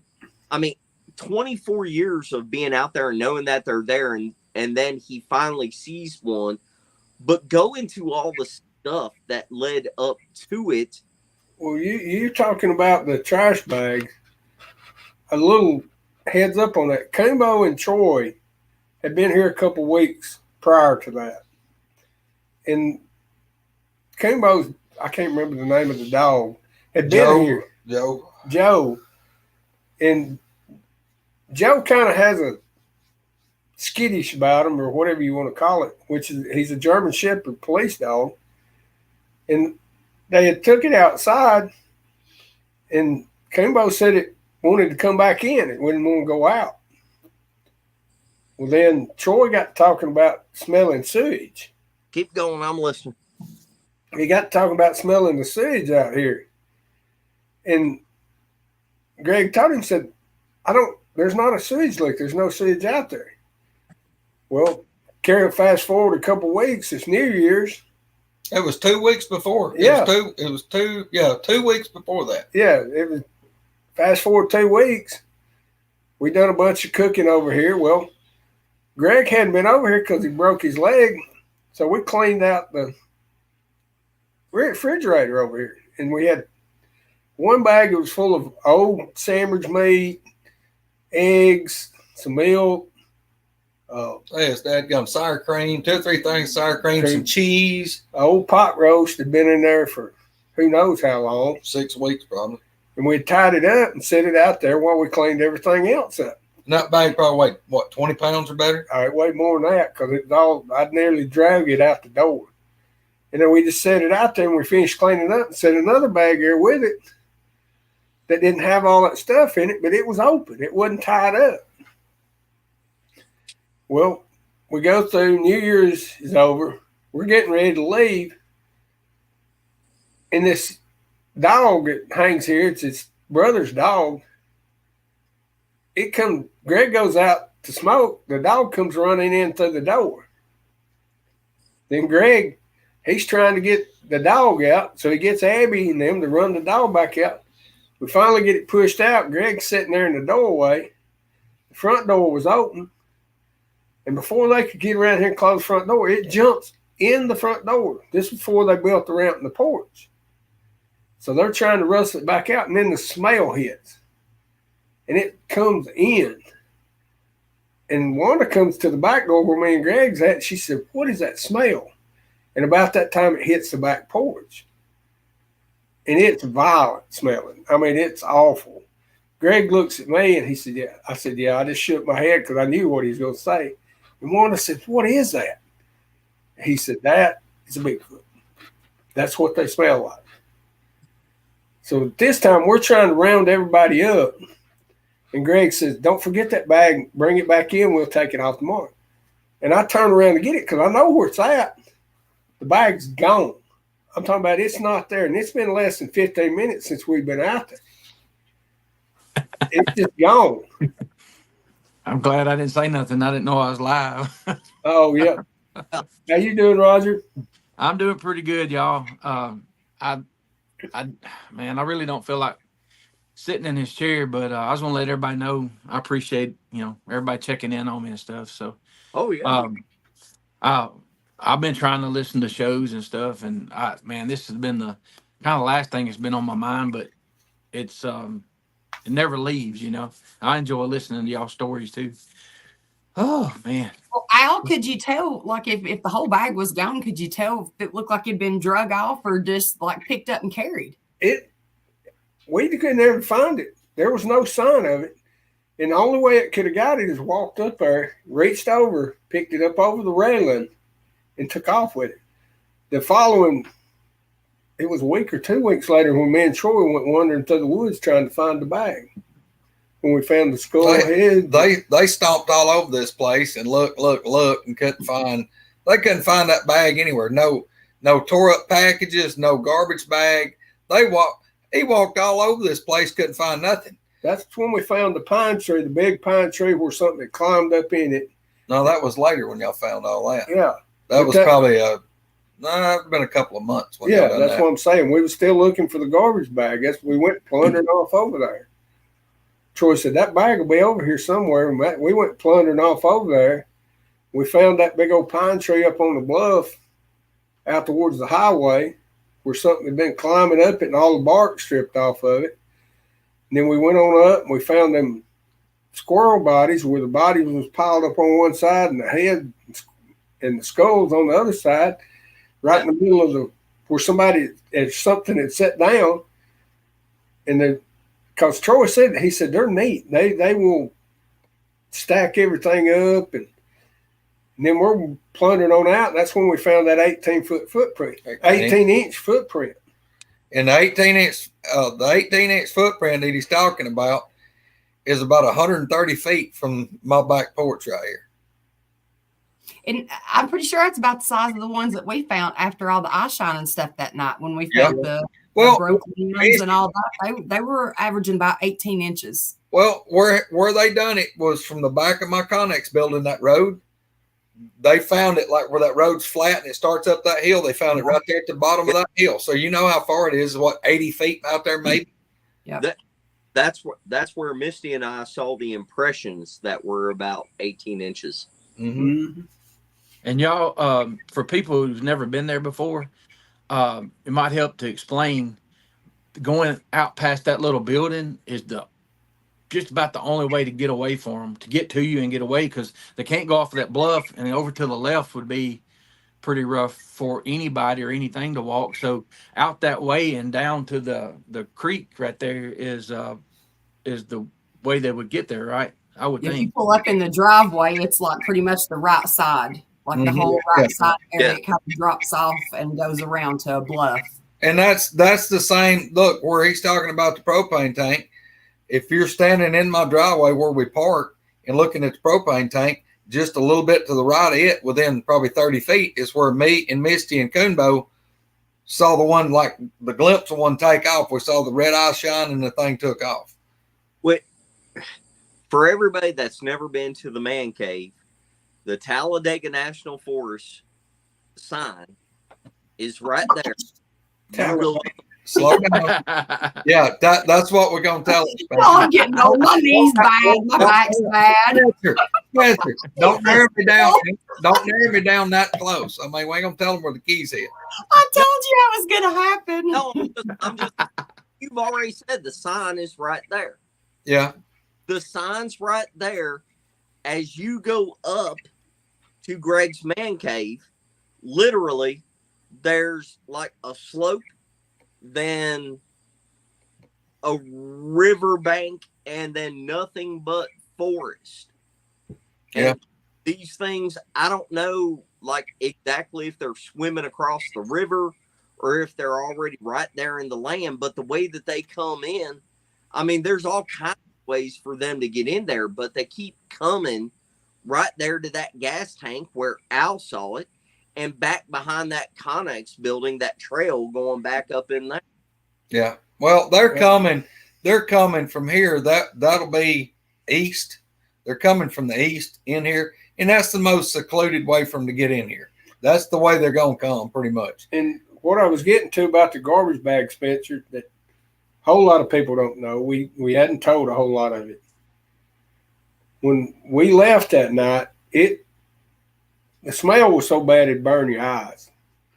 And we went through a little getting Wanda and Abby and Colt in the car, walking people out so they could get in their cars. We done all that. Well, when me and Greg got ready to leave, we realized they'd left all the lights on. And I told Greg, I said, I'm going to go back and cut the light. He said, no, don't worry about it. I said, yeah, I'm going to cut the lights off. If I come running around the end of the house, don't shoot me. He said, okay. So he's standing up out of the wheelchair, laying between the door and the cab of the truck with his pistol. I go back around, I cut the lights off, I walk back and get back in the truck. And at this point, the smell has got inside the truck. You can't get away from it. So we knew it was close. We just didn't know how close it was. We leave, come back the next day, and I rolled Greg in. I said, well, I'm going to go look around and see where it was at. So I walk around the back Connex building, and then I walk back over to the gas tank. Well, earlier that evening, the kids was outside shooting off fireworks. We didn't think about it. I happened to walk up behind the gas tank. There's 2 footprints. There's one you can make out real good in the picture. Step down the end of the pine straw, and you can still see it in the pine straw. I've seen it, yeah. And the whole end of the gas tank looked like it was laid down looking around the end of the gas tank. All the pine straw was mashed down. We have pictures of where it was mashed down, and Greg actually outlined it so you can see it. And it will literally. Whoa, look at there, CD. Good Lord. Thing. Awesome. Unreal. Christine. Christine, you got to do that, but my goodness. Thank you, Christine. Are you coming to the meet and greet? Yes. Well, I wish she would. She's a sweet lady. Yes, I wish she would. But y'all, look, what we're talking about right here, and here's the thing what people don't understand. I'm not the only one down here that's that way, that this is going on. You got people like Mark Green. You got people like Flat Rock. You got Coonbo. You got Miss Bama. I mean, there's a lot of these folks out here, and that's just the people that we know. How many people are in these other states? I mean, it's just people that I know. This is just people that I know. If we knew enough people in Missouri or Mississippi or the far western side of Tennessee, definitely the middle section of Kentucky. Well, really, the middle section, the eastern section, and the western section of Kentucky, all of Kentucky. But if we had enough people, but y'all, literally, if you're seeing our show for the first time, if you have not gone back and watched everything that we're talking about, and a big reason why we concentrate on Alabama, Tennessee, eastern Tennessee, going down the Appalachian Trail, but going down, and when you get to Alabama, I can literally line up for you Coombo, Greg, Mark Green, Flat Rock, Miss Bama, all kinds of stuff. Hell, Roger's right above Coombo. Yeah. We can line up all of this kind of stuff and show you on a map, y'all.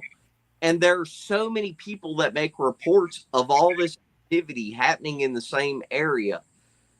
Well, we got to throw Dale. Throw Dale Boswell in there. Yeah. Dale's between Mark Green and down there at Flat Rocks. I mean, it's like connect the dots coming down. Well, and like I see what Spencer's saying, you look at what everybody has in common. I'm a little outside that row of the Appalachian Mountains. I'm not far from it. I can see the foothills with about an hour drive, but I'm on that weird ridge, that circle ridge that covers the whole middle Tennessee, and they go unreal. They go off the mountain range. They go off. I make my own maps. At some point, I'll show everybody the maps, but I make my own maps of the accountings that I think are legitimate, and most of them are people that I've spoken to or I've heard enough detail in their story, and I'm like, yeah, that's the right thing, in my opinion. Okay. No, go ahead. I got a point. I'm trying not to forget. Go ahead. Go, Squirrel. No, I was just gonna say, well, okay, if you've got it, because I know we talk to people from everywhere. Yep. You know, if you're putting it on the map, is it tying in to where it looks like that may be kind of the route that they're traveling as far as year change and that gets into a lot of complex stuff. But what I would say is for everybody that thinks that they migrate a whole lot, I don't think they migrate a whole lot. I think that they stay basically in the area. And then as the areas get developed, more people have encountered, more people post about them. I don't believe 40, 50 miles, but they're not migrating state to state, in my opinion. It's just like 10, 15 years ago. I mean, hardly ever did you hear about a bear or anything, you know, really coming through here. They've put so much developed area right here in our area. There's not a lot of land for anything to really just completely live and survive in one spot right here where we're at. Not within a couple of miles of my house, without being known about. But we have bear, cougars, freaking fox, you name it. Every now and then I'll just be outside and we'll just see something just stroll through the field, or you'll see, oh, there's a bear at the end of somebody's driveway.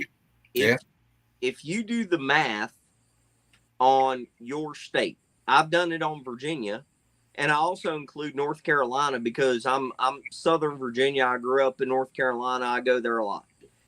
If you do the math based off of the BFRO website, and you have to keep in mind that that's probably only 20, 30% of the encounters that they get. But for the ones in my state, roadside encounters, so people seeing them while they're driving, is probably 50, 60%. North Carolina is about the same way. I haven't done the other states, but I would venture to say it's about 50, 60%. Then you have to weigh into how much are homes being expanded out into forest land, and especially around waterway or close to national forests, state parks, wildlife management areas, all that kind of stuff. But basically, I think they're staying in the same areas. It's just that more people, they're building more roads, more people are encroaching further in the wilderness. And then a lot of the people are reluctant to even talk about it, or they didn't get a good look at what it was. They just saw something giant and dark that moved across, like whenever we were coming back from Kumbo, and just blocked out the damn street sign. I mean, that made anybody pause and go, what the hell was that? But you would immediately go boogers unless you were already thinking that way. Well, y'all talked about earlier about the size and not being able to, you know, explain it and whatever. And you got people that lived in areas, you know, the families that lived there for generations. Yeah. And they get a glimpse of something, kind of like I did that night. And I don't know what it was, but the thing is, the size of it ruled out a lot of stuff. So it only leaves a few things. So when you get somebody that says, look, I was driving down the road, I got a half a second look at this, whatever it was, but it wasn't a bear, it was too big, or it wasn't. I'm like, that gut feeling and that experience that they have that they don't really think about, of seeing animals, seeing bulls, seeing big hogs, stuff like that. I believe when somebody's telling you a story like that, and they're like, I don't know what it was, but it was massive. You know, they understand that part of it, and that, like I said, that rules out a lot of things. So, well, Roger, for me personally, like everybody knows, I've been with Greg, all the things, and me seeing that one that night, it startled me. It didn't really scare me. So I sat down and got to thinking about how massive it was. Yeah. And how close it was to me, to where the following night I didn't sleep a wink. I went back to Birmingham, going to go to work, and I didn't sleep a wink. And the next night I probably didn't sleep 2 hours because that's all I could think about. Yeah. And I didn't even talk to Greg other than telling him it was out there probably 2 weeks. That I'd actually seen it. I told him I'd seen it. He didn't give me the details. I didn't tell him how close it was. I just said it was behind the gas tank. That comes from like that, seeing how big it was and how close it was. If it wanted you, it could have got you, right? I couldn't have gotten in the house before it got right. And if you got in the house, would the door stopped it? No, it could come through the window if it wanted to. The wall. Yep. The wall wouldn't have slowed it down like Greg said. That's a real fear when you don't have a safe spot. You know, well, you think about it. If you ever been here, you know what's here. Yeah. There's not enough weapons. I could have stopped it before it got me. Yeah. Well, there was enough weapons, just you couldn't have used them all at one time. I couldn't have got to them fast enough. And the people, if it's 5.5 foot wide and 10 foot tall, I'm not sure. Well, people don't. What I'm trying to say is they can't realize I'm like Greg. I'm efficient with a weapon. I know how to use them. Know what I can do with them. Know what I can't do with them. You can't stop it. If it wants you, you can't stop it. That's what I'm trying to tell you. And once you realize that, that's a startling, scary feeling. Al, by what you've experienced and what you've seen, what would you say you thought it was? Just there's no doubt. I'm on it, Spencer. There's no doubt. Well, it was a Bigfoot. There's not a doubt. But what do you think? I mean, by seeing it that close and looking at it, I mean, what do you think it is? I think it's part human and part animal. I really do. Yeah. With special abilities. Because there's no way something that size can move the way it moves and make the sounds me and him's heard, and especially with a motorcycle. I can't even imagine the size of the lungs on this thing. And I seen how big it was. Because I don't know of any animal alive that can make that kind of noise other than a Bigfoot. You know, thing is, though, there's so many places I could go with this right now. Like, if you think it's part human and part animal, and this is just a question, not just towards you, because I think things, and then it's like my opinion will change because there's so many other things that, you know, when you talk to people, but size-wise, if it's part human and part animal, I mean, gorillas are big, don't get me wrong, but they're not that big. Humans are big. So where does the size come in? If it's not giants or shut up, Spencer, let me talk. Let her spread her wings and fly. Ask me what you want to ask me, Misty. No, that's just what I was gonna say. Like, where does the size come in? You know, just Nephilim, giants. What? I mean, look, for me, I lean toward Nephilim. From some of the stuff we've experienced, Misty, there has to be something with portholes or something, because I mean, they can't be there 1 minute and gone the next. It's not humanly possible. But from what I've seen, it's got human facial stuff, but the size is not normal. It's just not. An animal, an elephant is a big fucking animal. A moose is a big fucking animal. A blue whale is a giant animal. They make noise, Spencer. But my point is, there's a different reason why people think these things are related to something Nephilim or supernatural. I've been there, had the fucking batteries drained, and you can't explain it. I've talked to people that had the phone or the camera on the phone going, and they're like, we can see it, but it's not on the camera, or we see it on the camera, but we can't see it with our own eyes. It's more than just the size. The size scares people. Yeah, sure. But almost everybody that has been doing this for a long time has weird stuff happen that they can't explain, that makes them think that this goes into a different realm. there's nobody out there that ever recorded an elephant and said, hey, I went to Africa, saw an elephant, and it stepped out of a portal and my phone glitched and the battery drained on all this. There's a reason why people are going, hey, I think it's something not completely 100% natural. Yeah. Like he was talking about, like what Greg has talked about, where it crossed the pathway and Greg knew it was coming but couldn't see it. It's different than just the size of it. One of my favorite stories that some of our friends have told us, and I believe them because I've known them for a while now, and they've put us in some situations, and they could see it on thermal. Literally took pictures of it, and you can see the picture of it. Hit it with a flashlight, and it's not there. You can't see it. Yeah. They can look back with the thermal and see it. Still there. It's still there. And Whatever. I'm telling you, when that thing crossed that opening on me down there, I could see the trees moving, the saplings, hear it breaking limbs, sound like it was that big, crunching and walking, bipedal walk, plowing through the trees.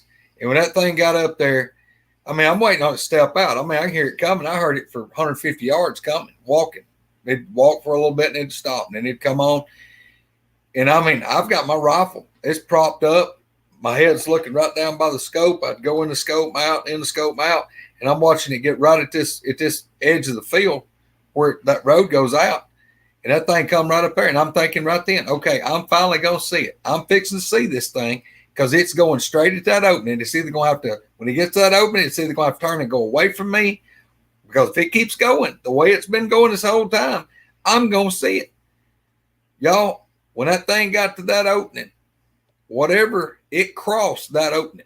100%. It crossed that opening because the same distance from me where it made the racket coming up to it, it got quiet like it was crossing that opening, and immediately on the other side, the limbs breaking, the bipedal walking, kept going. Whatever crossed that road, you could not see it. It was invisible. Whatever crossed that road, and I cannot explain that any way and make it sound to make sense, but that's what happened. That's the weirdest thing that I can think of, because I cannot explain that. Physical beings that can move trees and whatever and do that, you're supposed to be able to see it. But that thing absolutely crossed that opening, and I saw nothing. I saw nothing cross that road. I'm going to tell you on my first encounter I ever had. Straight up. First one I ever had. Greg, I went with Greg hunting over here where we hunt for years. I sat in that upper field you've heard him talk about. I'm sitting there and this smell just comes over me. And it was bad enough I pulled my shirt up and covered my nose and my mouth. And it come around to my right. Hold on. At that time, it was small pines. When I say small pines, it was probably 8-9 foot tall. And I got to watching these pines, and you could just see them look like something was pushing them out of the way. The tops of them was just looked like something was walking through there, and it just stopped. And then it sounded like hogs, you know, how they rooting and grunting and stuff. And then I start hearing limbs break. Well, it walked back, come back around, went back around behind me, went back off the holler. That evening when I come out, Greg said, "You see?" I said, "Oh, I didn't see nothing, but smelled a bunch of old hogs and stuff." He said, "That wasn't hogs." I said, "Well, the pine trees," he said, "How was they moving?" I said, "It was like somebody reaching up, pushing them out of their way." And when I say pushing them out, you imagine a planted pine field, and they would look like the tops of the pines was moving out 4 and 5 foot so they could walk through there. I mean, it was just like making a path as it walked through the pine tree. Well, I blew that off for years because I never thought nothing about it. Because the one bull charged me that night, and it literally sounded like a bulldozer when it come up over that hill and come through the pine tree. And Thank you, Gary. That was my first encounter I ever had. And Greg said there's no hogs in there. And at that time there wasn't. But the hogs couldn't push pine trees apart. Not like that. And that's what I call my first encounter. Tell them how they'll be up on you, and you'll never hear nothing. And then all the next thing you know, they'll be within 40 feet of you and start tearing the woods apart. Oh yeah. And you tell me how something that big can come up on a hunter that's sitting in there. I'm not talking about just a average blow Joe from town that didn't grow up in the woods. I'm talking about people that get out here and kill deer good as anybody, spent their whole life in the woods, and you have an animal this big or a creature this big cannot be there, and next thing you know, it's right on top of you, and it's come through the thicket to get to you. One time that thing will be right on top of you, you never hear nothing, and sometimes you hear it, and it sounds like you've got, like he said, a bulldozer breaking limbs, and you can hear the footsteps and everything else. How does it magically just get that close to you? I mean, that's my point going into the reason why there's enough people's experiences, evidence, whatever you want to call. What do you call evidence where it's not really evidence, but it's like word of mouth thing? I forget the name for it. Anecdotal. Yeah. There's the answer. Look at Roger with the big words. Yeah. The answer. That's my word for the day. Nothing but time for the past 2 weeks to sit there and read the dictionary. He said the first question was about cave entrances, so he wants to know if there's any cave entrances. Where I live in North Alabama, yes, there's a lot of bluffs. Now there is some big caves here, and I look back on when I was young, like just out of high school in '92, that we got on a deal, and we were redneck spelunkers. We'd go caving, and there's some of these caves here close. They're within 12, 15 miles. One cave is, I'm talking about, it's like a couple of miles to go through it. And it's, part of it, you're probably 200 feet in the ground. But yeah, this part of Alabama's got a lot of caves and stuff like that in it. Yes, there is. I don't know of any that's like a real cave. Now there's a lot of rock bluff shelters and stuff like that right here. But as far as like big, massive caverns, there's a lot in North Alabama, but nothing that anybody knows of right here. Even though there are cave entrances there, hold on, are there ley lines running through there? Yes, there are. You know what though? I know there are boogers right there at Greg's man cave. A bunch of people know there are boogers right there at Greg's man cave. Even if you match it up and you're like, oh, there are cave entrances, there's the water running through there, there's ley lines. Same at Kumbo's place, same at like Mark Green's area. We know that, and we know some of the like stuff that's not out there on YouTube where people say, hey, I had them on my property. Can you get a real good picture of them? No. Do you understand what they're doing and how they do it? No. Even if it came down to just like ley lines and cave entrances, that still does not answer the question, people. Just saying. I got a question for everybody. People in chat, y'all. I'm gonna tell you, when I first started telling my story, I was asked by somebody, which I ain't think about this. Well, what do you think about the woo part? And I said, well, I'm open-minded. I've heard a little bit of that. 95, 5, 90, 10, whatever. Now we fast forward to right now. I've had enough stuff happen since then. I'm 50-50 because, and that's a lot because of some of the things like Greg's talking about. I was in the woods that day, broad daylight, dry leaves. I couldn't move without everything in the woods hearing me, and something closed about 50 yards, got within 20 yards of me. And was making that weird sound. And after I thought about it, I was looking up, at about a 10, 12 foot mark, and I'm scared. And that was right before I was filming with my phone. And as I turned, when this started happening, my phone shut off. It didn't go black. When I went back and watched it, it stopped, but it blurred. You know what I mean? It just cut off. Something interfered with it, and I thought I was still filming, but there's been other things also.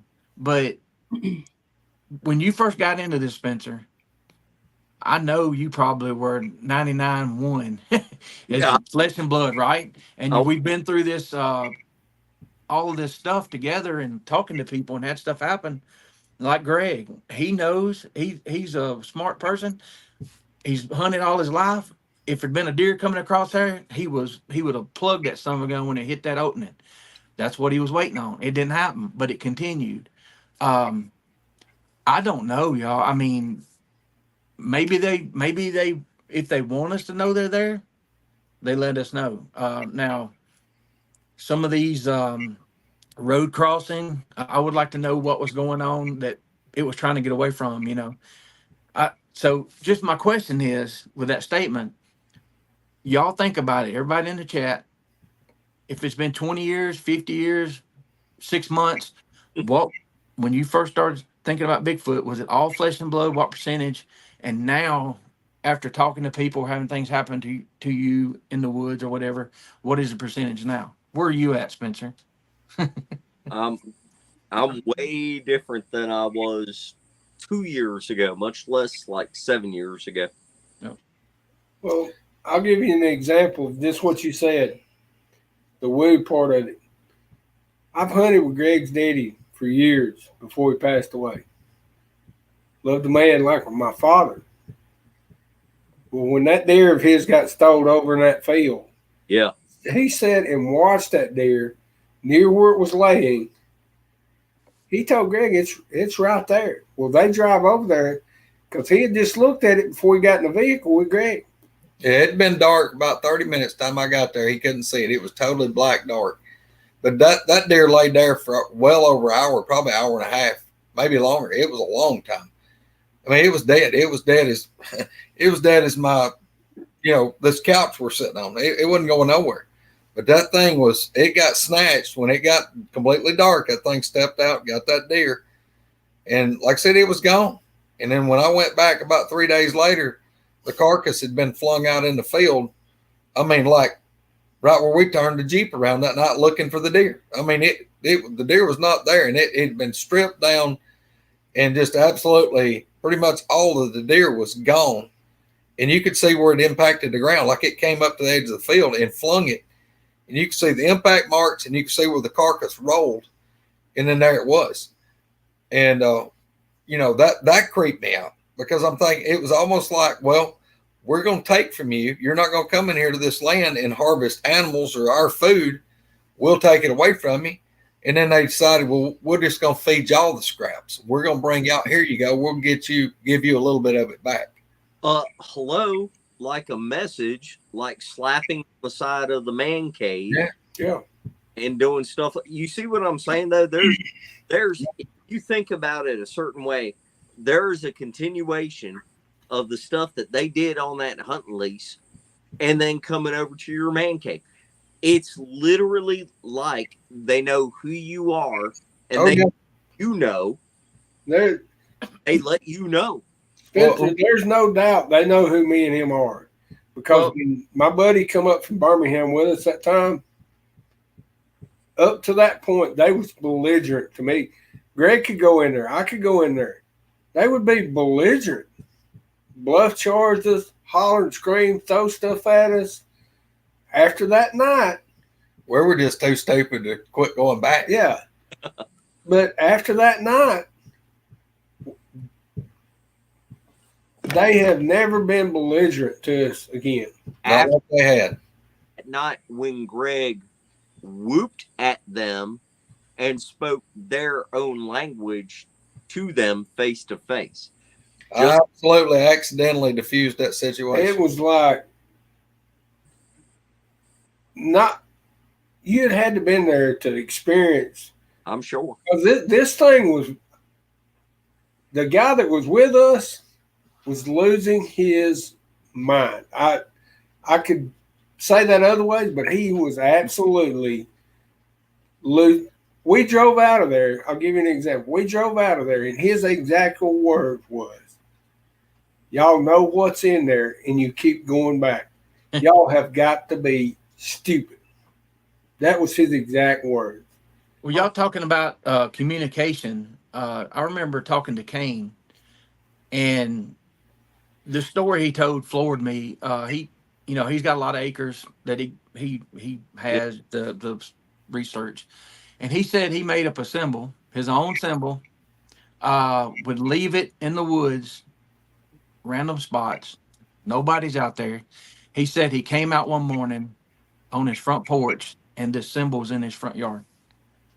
I believe that 100%. That takes it to a whole other level. Hold on. Yep. If they are a human hybrid, I mean, think how smart we are. I mean, we could do something like that. Maybe they're smarter than us. Maybe they're a little bit less than us, but still intelligent enough to do that. But I'm telling y'all, there's enough stuff from people that live around these things that have experienced just weird, unexplainable shit that you have to ask. Do they have some other kind of being able to read your mind, being in a different dimension? I don't know. They can read energy, sense energy, stuff like that. Do they do stuff like that? Yeah, that's like going back to the beginning and going, are Bigfoot real? Fuck yes, Bigfoot are real.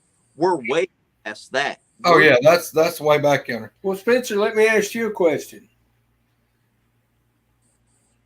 Anybody you've ever talked to that's been around them a lot, the one thing you hear them say, I've got a weird feeling. I get nauseated. Get the creeps. Get the creeps. Yeah. We call it feels. Yeah. No creepy feels. I had no creepy feels. I've been in the woods and had creepy feels. I seen that one. You didn't get a scent. I got out of the truck, happy go lucky, nothing. We just had Christmas at my house, Christmas Eve. What were you carrying? What were you carrying in your hands? Anything?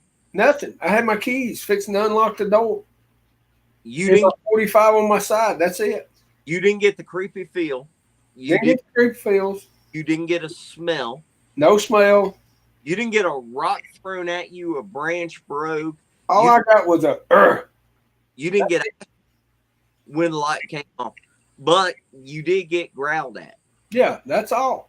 Okay. But don't that sound like a textbook definition of this thing didn't want you to know it was there until it wanted you to know it was there. And whenever it did, that's what if that thing hadn't growled, there's really a big chance that I would have never saw it. I wouldn't even thinking about looking over there.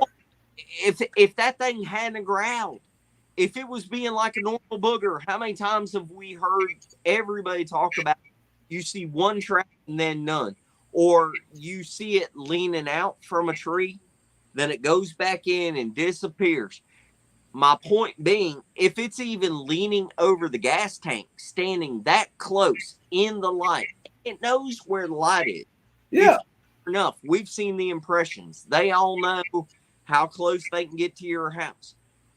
It did what it did, knowing that it was going to get your attention.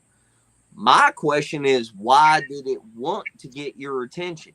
You gone 24 years around the damn things right there in that same spot, and all of a sudden, out of nowhere, one is going, oh, ow, I'm going to get him tonight. I have no answer for that. I do. I have an answer. Just want some more of that fish grease. That's what it was. Well, look, I'm telling you, that they damn sure drank at least 3 gallons of peanut oil off my porch. Yeah, and look, hey, let me do this right quick. While Katie's still in here, girl, I'm so proud of you. I feel so honored that you felt comfortable enough to come on this show with us last week and absolutely pour your heart out right there. I know what that takes, girl. I've been there. I know what it's like, and that meant a lot to me for you to do that. And I just want you to know from the bottom of my heart how much I appreciate it. 1,000%. And Katie, if you go back and read all of the comments, they were all supportive. I am sorry that you ended up eventually having a nightmare about it. We could all tell that you were emotionally shook up even while you were telling that, but everybody loved it. Thank you for doing that with us, Katie. Greatly, greatly appreciate that.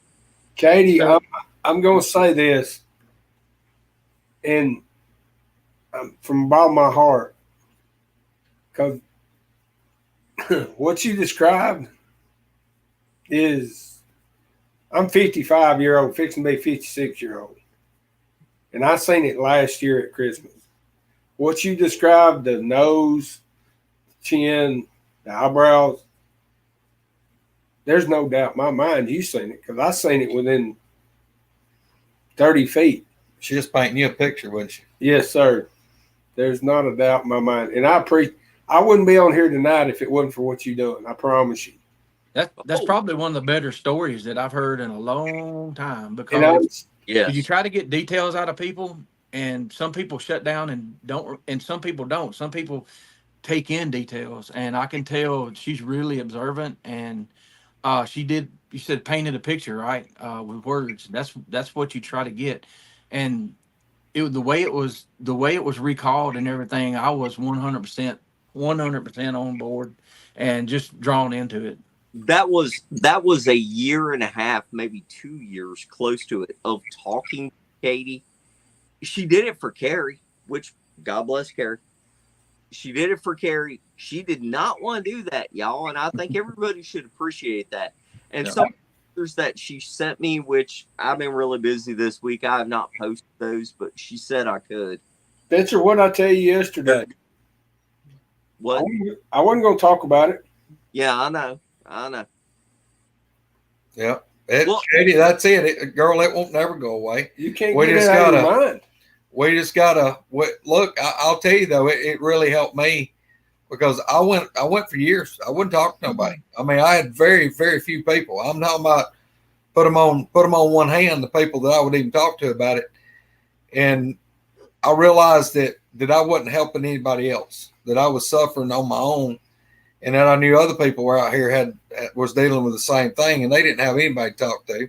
But that's the difference when you got to the point where you saw that one cross the road house while you were driving the gas truck, and you were like, I see you, you son of a bitch. I see you.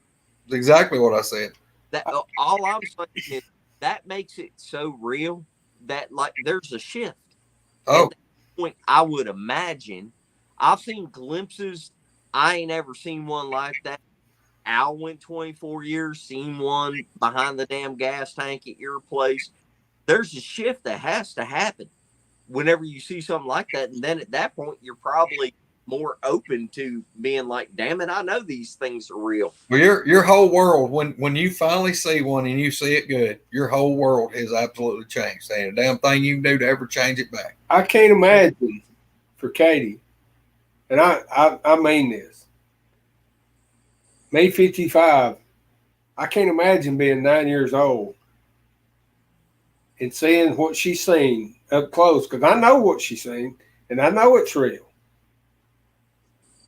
I feel for her. I really do, because me at 55, I spent weeks trying to say, I seen it, but can't believe it. Right. And it's. And Al, the whole time for 20 some years, you knew it was real. Oh, yeah, there's not a doubt in my mind it was real. In the back of your head, it took you actually laying eyes on it, even though you were that close to it. Yeah. You were an eighth of an inch away from it the whole time. But when you finally saw it, it did this to you, and you knew all about it. Yeah. I'm going to be honest with you. It terrified me. And it still does. It right now, talking about it does. It I'm about that, but thank you for sharing it. It's surreal just being able to see it. I get that, but realizing there's something out there like that. People, whether it's the blood, what me and Greg experienced for years, or it being the nice forest monster, which I still don't trust them. Because No. some of the stuff that's happened to us is unreal. And people, we talk about it, but till you're there and it happens, you can't imagine the feeling that you get. I believe that. There's times Greg didn't want to go hunting, but he's like I am. It's not going to run me out of the woods. It's just not. Y'all, I've had times when I'd come out and the damn thing would bluff charge me, and it bluff charged me, and the only way I'd get it to stop was level a rifle down and have safety flipped off, and it would run up there, and as soon as I'd level the rifle down, the thing would stop and be in the thicket. But it could see me and tell that I was pointing a gun at it, and I'd have to pretty much, plan my way to get back out of the woods and not get. Now I've had them cut me off trying to get to the truck, where I couldn't get out of the woods. I'd have to plan on how am I going to get out of here, and that's what's bad when the thing has got you're trapped in the woods and you really don't have an escape.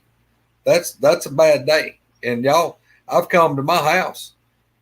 I'd make it out of the woods, and I'd drive 8-9 miles, and I'd get to the house and my heart would still be pounding. I could hear my heart beating. I'd go in the house and I'd just be nearly sick at my stomach, and I'm thinking, I'm done. I'm not going back. I'm not going back. This thing's gonna kill me.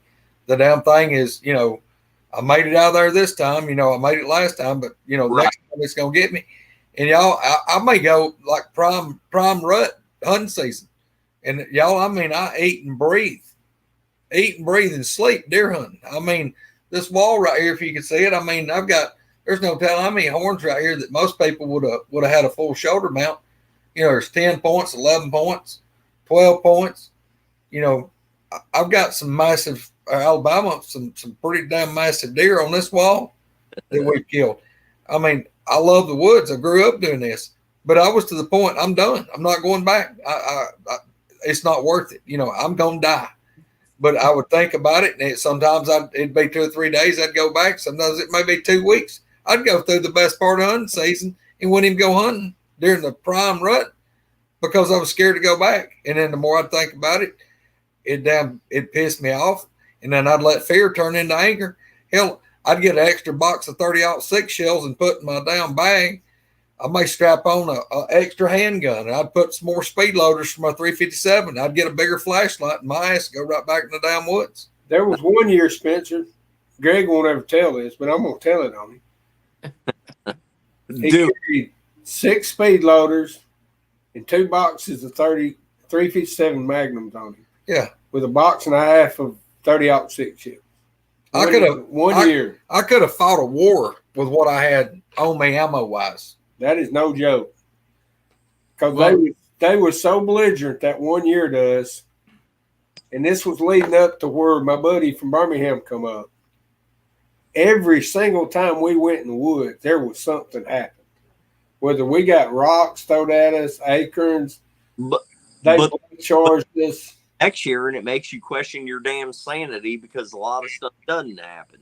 Y'all, well, here's the other thing for me, and this is one thing that me and Al and even my dad, the thing that really helped us, we had validation from each other. Hell, there's shit that I'm sitting here that I've told people. A lot of it, Al was there with me. He heard the same shit I heard. He got to witness it. We'd talk about it. It's like, dude, man, my God, that thing was mad. It's like, you damn right. Now, when it started off, it wasn't that bad, but by God, it got worse. Hey, Greg, let me ask you a question. I know seeing what I saw opened my eyes, and I was a little naive in the woods when I was young. I became a field hunter mostly, or I had a lot of, I could see, if I was in the woods, I could see you a long ways around me right after that. Oh, shit. I noticed you have those box blinds. Did that kind of change how you hunted also? Well, Roger, we already had a lot of box blinds, and I used to hunt out of a climbing stand, but that changed me hunting out of a climbing stand big time because when anybody that's ever hunted out of a climbing stand, they know what I'm talking about. But for those of you that hadn't and really don't understand it, you have to strap this thing around a tree. And then you climb up in the bottom part and you lock your feet into it with these straps. And then you stand up and carry the top part and then lock it in. And then you use your feet to pull the bottom. So you're like an inchworm going up the tree. Just like Well, you're strapped to this damn thing. Well, you can't look. I'm not that agile. I ain't never been that agile. And it takes me a minute. Plus, you're having to go slow.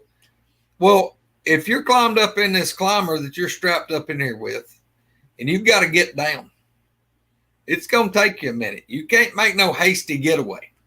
So that really changed the way. I've not climbed in a climbing stand in years around here. I'm talking about years and years in a climber. Now, I've hunted in a ladder stand a lot because, look, I figured I could shimmy down the ladder pretty quick. But we do have box blinds. We hunt in those. But the main thing that it changed with us, we don't go, after we figured out what was going on, we quit going in the woods hour and a half before daylight. And when it gets dark, like dark, we're done at the truck. We're not in the woods anymore up in the stand. That's a good when it's black dark. Have you ever climbed in a tree lounge? Has anybody ever used it? I have. Used a what? That thing is death. Right. Tree lounge. Yeah. Can you be in those and trying to get down? You would die. Yeah. Well, I saw a comment that y'all posted earlier. There's some about people trying to friend these things and whatever. Misty, which chickens are easier to catch for supper? What? The tame chickens, right? They're the easiest Oh, to catch. You know what I mean? I was gonna say, well, if you want me to start like naming off breeds, I'm a little stilky. You're gonna do something for her that she needs to think about. You need to give her like a couple. Like Ashley, you think you friends yes, with you're something. right, Roger. You're right. Now I do got some. Their legs are shorter than the others, and they don't run as fast. But so everything that pretends to be your friend is not your friend. Misty's not those chickens' friends. They just think she is. Right? Yeah, you're right on that because we raised hogs, and anybody that's a hunter, if you hunt for your food versus raising your own, to me, it's totally different when you have to dispatch an animal that you raise versus one that you have to work for in the woods. Oh, yeah. And a pet will come up to you a lot easier than something out in the woods. To me, it makes it harder to have to do something with. But yeah, you're right. Ben. Hey, Spencer, one more thing because I keep forgetting to do it. Anybody that's seeing me on here, and if y'all hadn't heard a lot of the stuff that's happened to me, happened to Al, my dad. When I really started talking about this stuff was when Mark and Larry got me to go on their show. I talked about it several years ago, one time with a guy named Chuck Schlabs. It was, what was it, Finding the Beast? Yep. Anyway, I done a deal with him about 2 hours. And then it was years and years had passed. And then my buddies, Nate Boland and Jack Oberkirk, they started the Big Dog T2B. And that's like a tight group of Coonbo's tight group. Jack and Nate got it off the ground. And then some things, health problems with Jack or with Nate. And then Jack working a lot, they kind of had to back off from it. But them boys got me to go and do a couple of shows with them. You can go on that Big Dog T2B. Just you can hear me talk on some of that. But if you really want to listen to a lot of the stuff that I talked about, go over to Beast TV. Yep. And it's episode 138. And it said it's Living with Bigfoot. I did 4 episodes that are two hours or better each. So that's about 8 hours of me talking about the encounters I've had. And look, y'all, I probably did 10 or 12 episodes with them. Those were nearly back to back to back. But it'll be like Living with Bigfoot episode like 1, 2, and 3, and 4. And but it starts off 138 was the first show I did with them. And then there's one, it's like Man Cave Boogers. And then one of them's like Sweet Home Alabama. You'll find me on a bunch of those. There's probably 8 or 10 or maybe more than that I did on Beast or Sawdust. So, but yeah, they that'll be that'll catch you up to speed on kind of what I've lived through, what Al's lived through, my dad, kind of what's happened here. I saw Greg's encounter on Chasing the Beast years ago and was always trying to find this guy because whenever I heard it, I was like, the stuff he's talking about, I know that guy is telling the truth. And then I saw it on Big Dog T2B, but still didn't have any way to reach him. And whenever he got on Sawdust, I was like, put me in touch with that man. I've been looking for him for years. And that's how this whole thing came about, was all because of Sawdust. That's where I met Squirrel. Yeah, Debbie, yes, it's on Beast TV, or you can put in Sawdust Beast. I think it's under just Beast TV with Mark Noble and Larry Porch, and it's episode 138, and that's what the title on it is Living with Bigfoot. Spencer, have you ever had Greg to tell you the story of how we got started hunting over there and his cousin? It was a rule when we went in hunting over there. We had to call him when we come out of the woods because it was his land. Yeah, he was afraid he was going to get got. Yeah, he was scared. He was scared to death. And then the cousin didn't want to sell Greg the land. Hey, that's exactly why. Y'all, we are almost at 3 hours, and my phone is dying. If you want to keep going, you can. Squirrel can close the show out. No, Squirrel's out of here. I love yins, but I can't keep sitting. I have to keep going out and standing up. My hips and y'all, I'm old, I'm fat, I'm not in good shape. I can't keep sitting here. Everything she just said, ditto. Hey, look, y'all, right quick, everybody out there that'll put their hands together and pray, y'all, that fella sitting right over there, Roger, y'all keep him in your prayers. Gary Spikes, y'all be praying for him. Billy Schilling, pray for him, and a whole bunch more. Look, there's a whole bunch of us out here. Y'all know who we are. Y'all know who it is. Just don't forget to pray for these folks. Y'all, if I don't get to see y'all for a while, big love. Hey, look here, right quick. Y'all get your butt down to the meet and greet in Talladega. Al's going to be there. I'm going to be there. Everybody on this screen going to be there. Look, y'all can sit down and talk with us. We'll be glad to do it. Yeah. Save your questions for them. No, Jeff. No. Yeah, Jeff knows. Jeff, you're in Maryland. You really, really don't count. Spencer, you probably already had it. Like, you probably got a whole case of it I've had white sauce. I've made white sauce myself. There ain't no way that works out right, and it's not a barbecue sauce. On chicken. Yeah. Don't put it on brisket. Hey, I want you to know, Jeff Yarrington done tried the white sauce. He done been bragging on it. Yeah. There's a bunch of y'all men that keep bragging on trying white sauce. Good for you. It still sucks. Bye. It does not. Go over the meet and greet one more time. Let everybody know. October 5th, 6th, 7th. October 4th and 6th. This is why I do the show. Like 5th, 6th, 7th. People be there on Monday. Everybody be gone. That's what said. Go over it. And it's in the hey, look, you get what you get. You know, you can kind of half take what I say and you figure it out yourself. I'm going to tell y'all, I hope I get to go, even if it's just for one day. But at the place it is, I ain't sleeping in no damn tent. That place. Hey, I'll go to a hotel and you sleep in the damn booger wagon. I don't know if I want to sleep anywhere near that place. Hey, look, Roger. There'll be room in that little old cracker box that Wendell's got. He'll let you stay with him. Spencer might stay in his. Wendell, what is that thing that Wendell drives? That little old square looking SUV thing?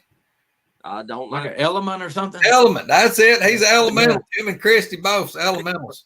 Well, when he shows up, he's more prepared than anybody ever seen. He's got everything. That's right. He'll set it up, have her set up. The great thing about Wendell is when you get there and Wendell's there, he's ready to go. You just point him in a direction. If we told Wendell, take a picture of every single person, get their signature in the sign-in book, do the group photo, I want you to interrogate everybody and make sure they're not Hey. they're like Y'all, look, I'm telling look, if it hadn't been for Wendell with the LBL, we wouldn't have had 4 pictures the whole time. That is true. And you got to remember Billy Shillings, because he helped a lot of people break down and set up. Oh Lord, yeah. Oh, Billy. yeah. Billy's like him and Gary Spikes both like separated Yes. up the whole Yeah. thing. Billy and Gary Spikes, Abby, Wendell. I'm probably forgetting somebody else, probably Jamie Ginter, but there are several people that are like group people for meeting and making everybody feel welcome. Yes, sir. Don't forget, Mr. Patrick Noble. Oh, If you get the chance to come, we're all just one big family, y'all.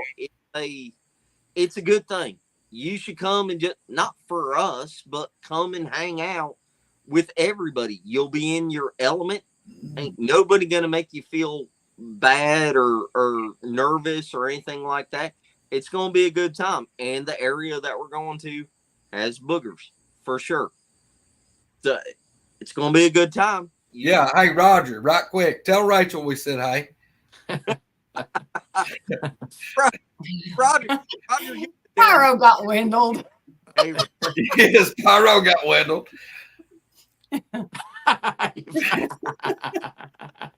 hey, Pedro, if we don't see you, Pyro ain't gonna make it. yeah.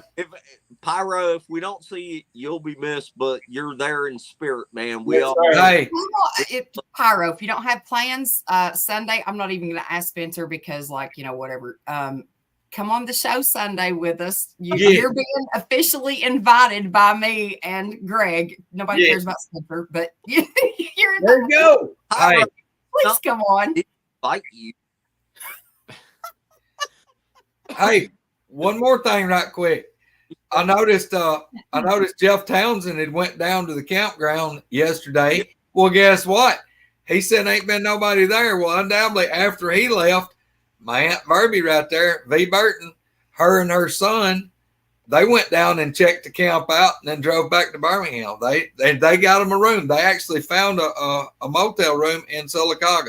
Really? So you're gonna be there too. Wow. I'm surprised they was able to find anything. Yeah, she said that they actually just decided to stop at like the town inn, I think, and just see. And that just so happened they had a room. I don't know, they may have had somebody cancel out or something, but they hit it just right. I don't think you guys knew, did you, when you set it up, that it is race weekend in Talladega, right? It's like Talladega 500 or something. Yeah, we didn't know. Yeah. So the hotels are mostly booked. If you can find something, they're going to be a little more expensive. Right. So you're more than welcome to come camp. Right now, about 70 or 80 people coming. It changed. We had 120 plus at Land Between Lakes. Yeah. Still, though, I'm telling y'all, I've been Land Between Lakes a lot. This is a really good spot. If you get a chance to come, you should come. Hey, Pyro, guess what, brother? Me and Misty, because we can't get Spencer to stay up past 7:30. Pyro, we're talking about doing a late night through the week. You can just come on there with us. Sure. Yeah. And Craig Schultz had asked about that. He had sent me a message or had posted and asked about the show. We were going to do one yesterday after DA and Robbie got done. I couldn't do it. There's no way I could have stayed up that late. It was going to be at least 11 o'clock before we went on. And I was in a pissy mood. I'm not going to lie. Poor JR. JR, brother, I was checking on you. I kept wanting to know if you're still safe, or we're going to have to enact a safety plan for you. Pedro said sounds good to him. Yeah. Hey, here's the other thing. Guys, look, if y'all don't want to come and camp, y'all don't want to go rent a room, y'all ain't going to come and stay the night, come by the camp and just hang out for a few hours. If you're I'll just tell you, if you're within a 2-hour drive, I promise you, it'll be the best 2-hour drive you could ever have to have a good time and meet a hell of a lot of good people. Yep. Yeah, they don't have to camp with us. No, I agree. You keep saying one more thing, and that's the last minute. I'm just seeing how long it takes for your phone to die. I done hit the low battery. Thank you, Al, very much. I know Spencer, you didn't want to do this. You can get these things here. Shut up, all Rob. good. I wasn't prepared. Probably won't sleep tonight, but it'll be good. He'll eat enough this barbecue and smoked chicken in a minute. He'll be snoring in about an hour and a half. I bet I won't. Hey, I sent y'all that picture of that smoked chicken. Did y'all see that? Yeah, yeah, you did. Missy tried to smoke chicken. I thought you meant like you said it just a minute ago. The fried chicken. Fried chicken, yeah. Yeah. Missy tried to smoke chicken, but it kept breaking out of her rolling papers. Couldn't keep it lit. Yep.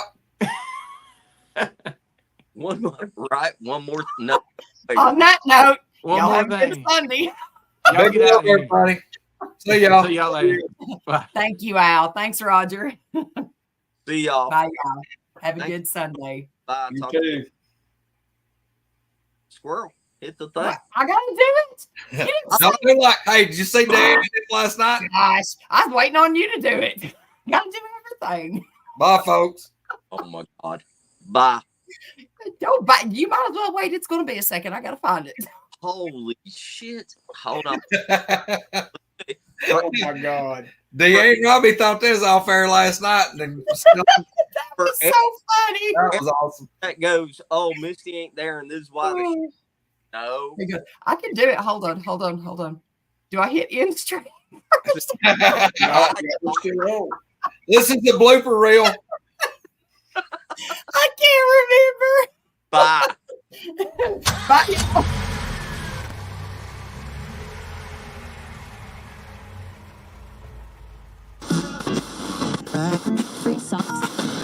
Squirrel. Hey, y'all. Hey, Spencer. We're swapped around again. Huh? We're swapped around again. Yep. I know you do it on purpose.